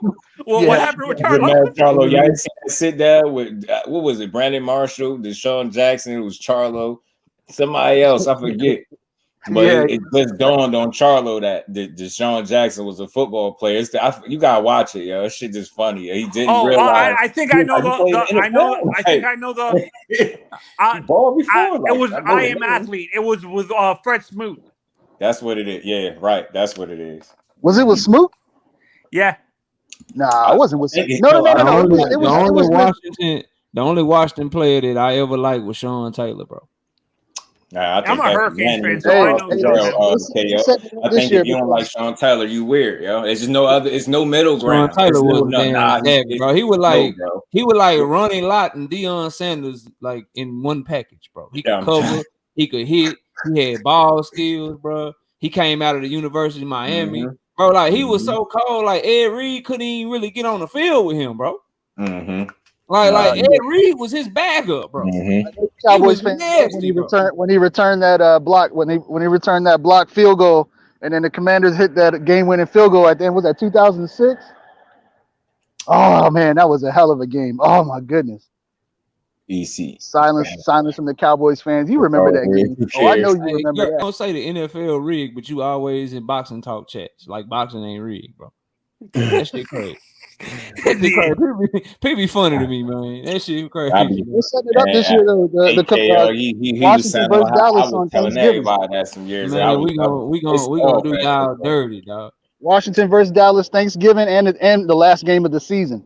And I know you remember what happened to the Cowboys that year. RG3 balled out in the last game to win the division. Had one winning season in 10 years. I remember that. I remember that y'all have had one winning season in 10 years. I remember that. Trying to reopen old wounds, man. Go ahead with that. I'm just saying, bro. Like, starting quarterback right now got his first against Dallas. Hey, he's ready. He's ready. He's ready. But did y'all make it to the playoffs, bro? Man, neither organization can brag about their accomplishments of the last 25, 26 years. I don't want to hear none of that. Sam Howell don't move me, bro. Sam Howell don't. Oh, he beat you guys last year. So the NFL seems to think we didn't even play our starters in the second half, bro. I don't care who was out there. The star was out there. That's all I care. They got their ass kicked. The stars was out there. The star out there. Unless there's another Dallas, there's another team that wears star in their helmets with blue and silver. I really don't care. What year was the year? What year was when Tio was celebrating in the middle of the star and like Fred? Oh, that was when he was with San Fran. He deserved that. The nerve. But what Emmett do? What Emmett do? Emmett said, "Nah, homie," and he did that shit right back. No, to he him. did it with the Eagles too, didn't he? Didn't he get hit by a That's KO. That's when I had to call him Terrell, man. Terrell. You know, I'm Terrell. You know, you ain't no T.O. when you being disrespectful. I call you by your government, man. Terrell. Just going back, I just feel like, bro, when you go 3-13 in 2013, then 4-12 in 2014, then 9-7 in 2015, 8-7, 7-9, 7-9, 3-13, 7-9, 7-10, 8-1. I don't feel like you get to talk shit about your team, bro. They won the division. They're in the same division. A few of those years, they actually won the division. Like I said, you guys got nothing to brag about. I don't feel like a Washington fan should be like when you look at our team right now. I remember that year Aikman fumbled in the end zone. I don't feel like Washington recovered the ball. Man, I remember all that shit. What I be dealing with, just good wins, some good solid like Dallas choking wins. I can remember all them shits. Aikman went back to pass. He got sacked, fumbled in the end zone. And then Emmett was trying to recover. Danny Copeland picked it up. He was running down the sideline. Something was on that was Madden Summerall. Something was on his shoe, like he had a rock in it. You know what I'm saying? I remember Mark Brunell throwing those 2 touchdowns to Santana Moss after the Cowboys were up 13-0 for most of the game. And the Cowboys know how to choke real good against Washington. And I love it. I'm all here for it. See, I love it. Big time choke. I'm calling out a whole bunch of people. I sit there and watch these games. I mean, huge choke jobs. But nothing was bigger than that Sean Taylor return, though. I think that was the biggest this year. The Cowboys defense looked promising. That was the biggest one. Sam Howell is not doing nothing. Sam Howell might score 20 points in 2 games against our defense. He might score 2 points. He might score 20 points in 2 games, bro. The latest starter, he came in last year. He said, "Hold on, I'm gonna do my first game against Dallas. I'm gonna show you guys what's up." And the NFL seems to believe. We got to go 17-0, bro. They believe the hype. They believe the hype. I can't wait. Man, hopefully, honestly, trade. Hey, this is what he's gonna tell y'all, bro. Bole, right? He would trade his entire Washington roster for my roster right now if they told him they could do it. Never. You talking all this shit, but if I told him right now, look, you're gonna cry when Dotson cooks both your corners. If I told him right now, bro, cry when Dotson cooks your corners, man. Hey, if you was the GM, of Washington right now, and you could trade every player on Washington, for every player on Dallas, straight up, would you do it? He know damn well that answer is 100% yes, I would do it. Yes. Please. We wish we had y'all right. No way. No way. We got just as good, a better defense. We got just as good defense. Did you just say that y'all have a better defense? Hell yeah, we got a better defensive. Look at the defensive tackles. Give you the look at the corners on the outside. Hey, you're gonna find out about Forbes. You're gonna find out real quick about Forbes. I'm gonna give you the same. You're gonna find out real quick about Emmanuel Forbes. This is what I want to ask you, bro. Can we bet 100 push-ups on camera that the Dallas Cowboys finish better than the Washington? Some other guy. Look, I don't have control over it. I'm talking my trash as fans. Okay, I got you. I ain't mad at you. Are you I will pull up this. Look, I'll pull up historical value. I'll pull up historical value and tell you what's going on. You know, and just to remind you. Ride for your team. I ain't got no problem with it. Ride with I just want. If you don't believe. Hey, the history. I don't know about you. You know how many Tony Romo arguments I had to get in for that, man? Bro, can't nobody tell me nothing. That's one of the most. He just couldn't. He just was like, when it came fourth quarter, he was just the best player for the other team, bro. Like when it came to a game-winning drive, he just let us down, bro. You know what? I think that's true. I think because he got a bunch of game-winning drives, but you talking about when it mattered, when those games matter, and not just a game-winning drive in like a regular season game. You talking about when it mattered. You know how I looked at him, and maybe I was being soft on him, but I don't think so. I said, and it's a good example of what I'm about to say. Remember when we played against the Denver Broncos, Peyton Manning? Yeah. Remember that game? He went off, but then he cost us the game. Yeah, that's him. And that right there, now I get it, right? Like, but the score, I think it was 51-48. Like that, 48 points. Just think about that. If you scored 48 points for the entire season, like every game, like think about how many games you'll win. But when it's us, we find a way to lose in situations where you're. Hold on, let me pee on you guys one more time with this fact. Hold on, before you do, Bole, let me say this. Let me give you this memory. So I remember this, y'all, and I'm gonna keep 100 with y'all, bro. This is my memory about Tony Romo. There was some years between like 2011 and 2013 where everybody in the division took turns winning the division at our expense, bro. We would get to the final game. We will be 8-7, and the team we playing be 8-7. RG3 and them got us one year. They won the division, went to the playoffs. Then the next season, yes. we be 8-7, and the Giants was 8-7. We playing for the division. The Giants and Eli get us that year. Then the next year, I remember that one. Then the next year, we 8-7 again. And the Eagles are 8-7, bro. And we lose that game too. And every time, bro, it was because Tony Romo messed the game off for us. As Dallas fans, you need to know this fact. 2012 to 2014, bro. That was like matter of fact, we got good in 2014 when we got DeMarco Murray. But that 2011 to 2013, bro, every team in the division took turns kicking us out the playoffs in the last game of the season. No, getting our ass kicked. As Dallas fans, you two need to know these facts. I need to tell you this fact. You need to know this. Dallas has never beaten Washington in the playoffs. You're 0-2 in the playoffs against DC2. So you need to know that. You need to know that as fans. I just want to point that out to you. I mean, it's not just me. When you go to the playoffs, going on and on about these like 10 years, it's hard to beat y'all, bro. Yeah, you know what I mean. I mean, you got to look at it this way. Whatever you believe. Whatever you believe about Sam Howell is based. A lot of it is based upon the fact of how he performed against the Cowboys last year. He's a starter now. He won the first game. That's all we need. And the defense is ready. That much I can tell you. We'll see about the rest. I don't know. Anyway, but then Romo too, man. 4 winning seasons in 17 years, bro. 0-2. 0-2. We don't get to play y'all in the playoffs because y'all don't. 0-2. 0-2. That's historical, man. This is historical data. We're gonna see. We got 2022. You finished last in the NFC East. 2021, you finished third.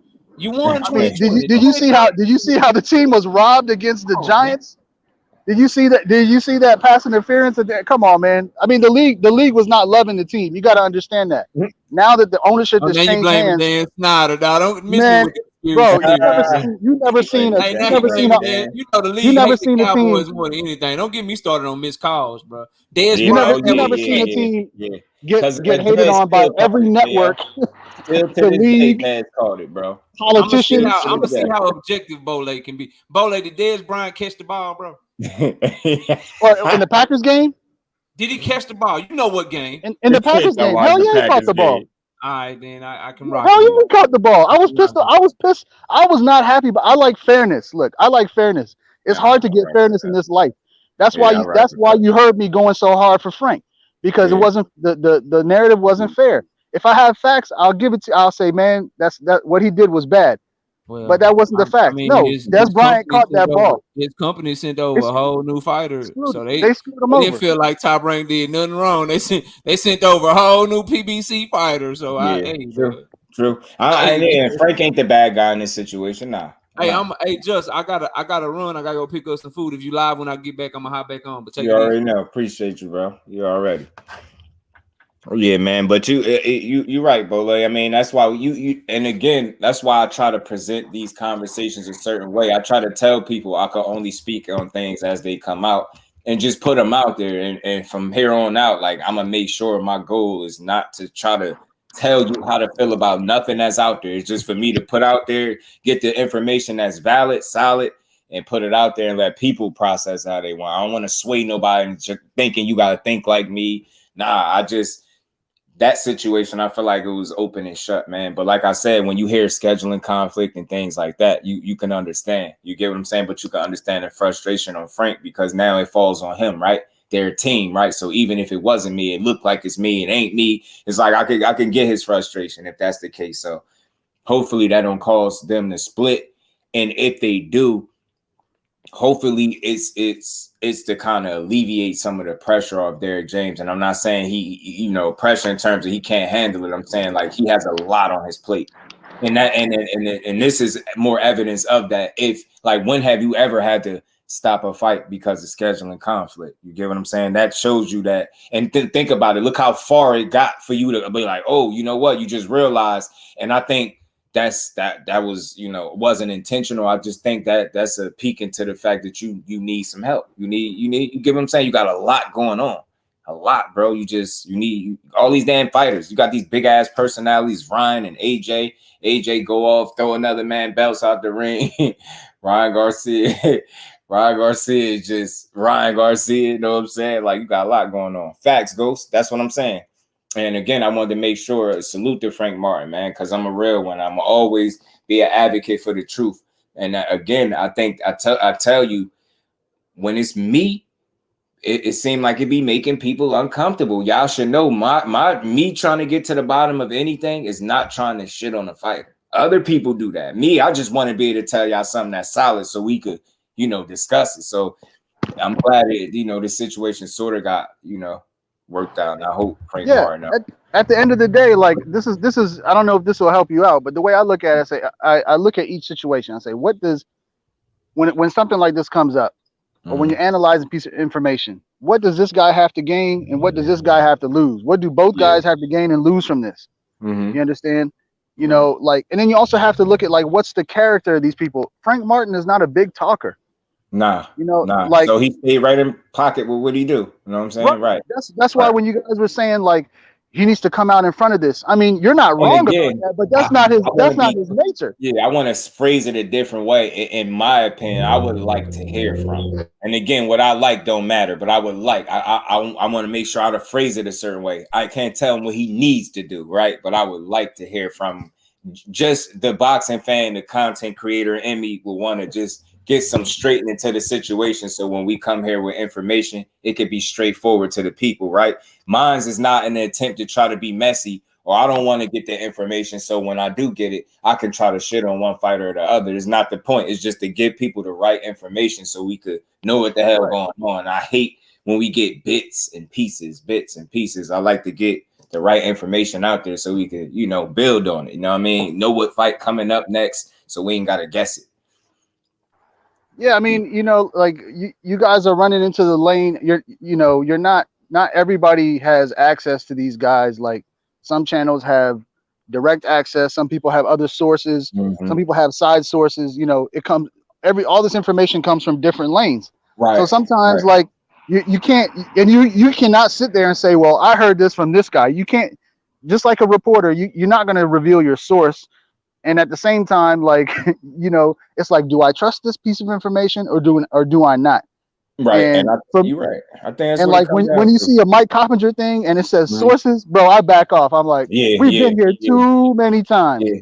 But it's like I think at the end of the day, that's just one part of it, right? I don't really feel like that. It just, the fight was there. You get what I'm saying? It was to be though. You get what I'm saying? But it wasn't sealed. Right. You get what I'm saying? And definitely not delivered, right? So I think it's just a little jumping of the gun. But you know, it's just like you would think that fights like that, it ain't nothing stopping that. Like, you get what I mean? And that's just us being fans and wishful thinking. And again, you know, that's why I say I'm a student in this. I learn every day, man, as I go along, what stuff to pay attention to, who is a credible source, not just a source. Like I said, when I speak, when I my so-called source, a real one, you just don't give me a bunch of shitty information. Like, I mean, I just can't appreciate them enough because all the info be solid. Like, when you can give me a fighter's fight date before they announce it, and you telling me who they fighting before they announce it, and then you not only that, you can tell me another date and another person he fighting, and that's exactly what's going on. You can tell me who Joshua is fighting before they announce it. You get what I'm saying? All this information just be accurate. So I appreciate him and how he gets the information because he contacts the direct people, and that's something that I'm learning too. Because I've had my interactions with people, interviewed and build with a few fighters that I'm noticing is sometimes it's how you contact these people. Everybody don't want to be DM'd. Some people do prefer to hit their email. I'm telling you, I've hit people emails and they've responded. You get what I'm saying? And people, and not being Hollywood, being, on the up and up. So, Regis was one of them. You know what I'm saying? I just, at the time of, I didn't follow up. I was supposed to set up an interview with him. And it was around the time, I think before, did he fight Zepeda? Was it after Zepeda or before he got the belt? I forget. But he was a cool dude. Reached back out. He said he'd be willing to do it. Just set it up with his, he gave me his people's number, told me to set everything up. I just never did it. You know what I'm saying? But I might read. People are watching you, man. Just remember, people are watching you. The more that you deal fair with these guys, and that's the all way I you aim deal to with do, the information bro, is, I think that's what they need, right? You get what I'm saying? They need somebody that's fair. I don't want to be the guy shitting on people.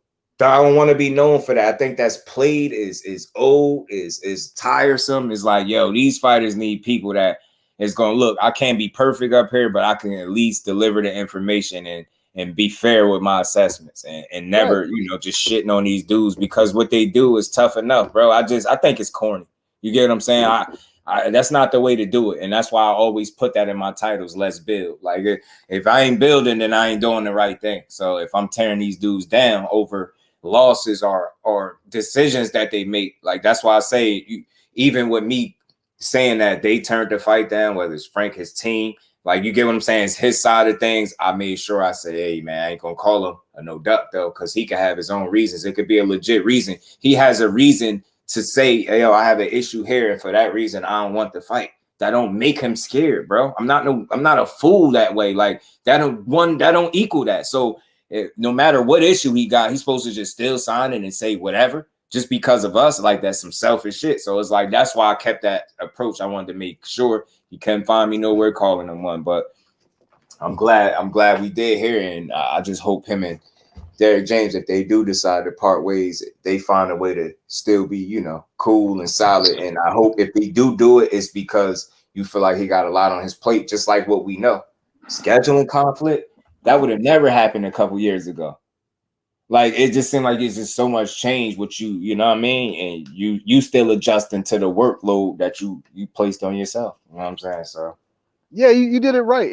It's okay. Like I think the easier way to do it is like to present the different arguments, right? Right. If you're accusatory, then somebody's not gonna like you. At the same time, you gotta do it. Obviously, this is like boxing is entertainment, right? And these channels are entertainment, and there's a line between is it making it just content and making it entertaining.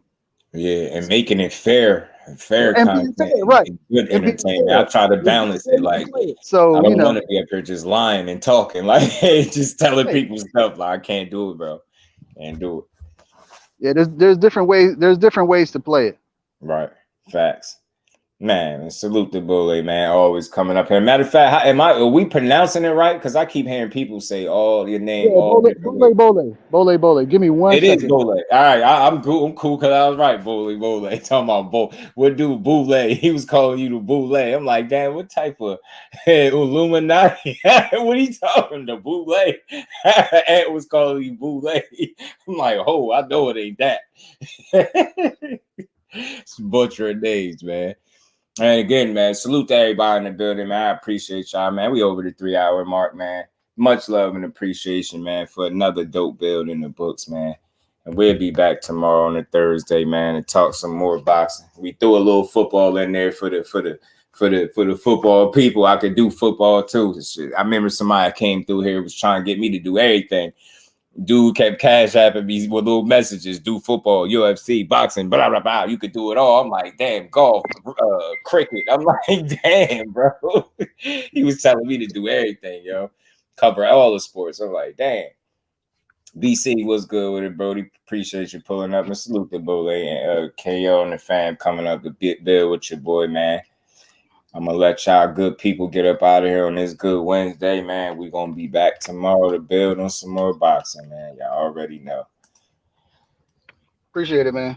Yeah, you already know, Bole, anytime, bro. I like building with the fam. And y'all already know, if y'all still on, man, y'all go check out the good brother, J Hardcore. If y'all do, go tell him Just Do said what up, man. Salute to everybody, the kings, the queens in the chat. And with that, man, we're going to get up out of here, y'all. Peace to the family.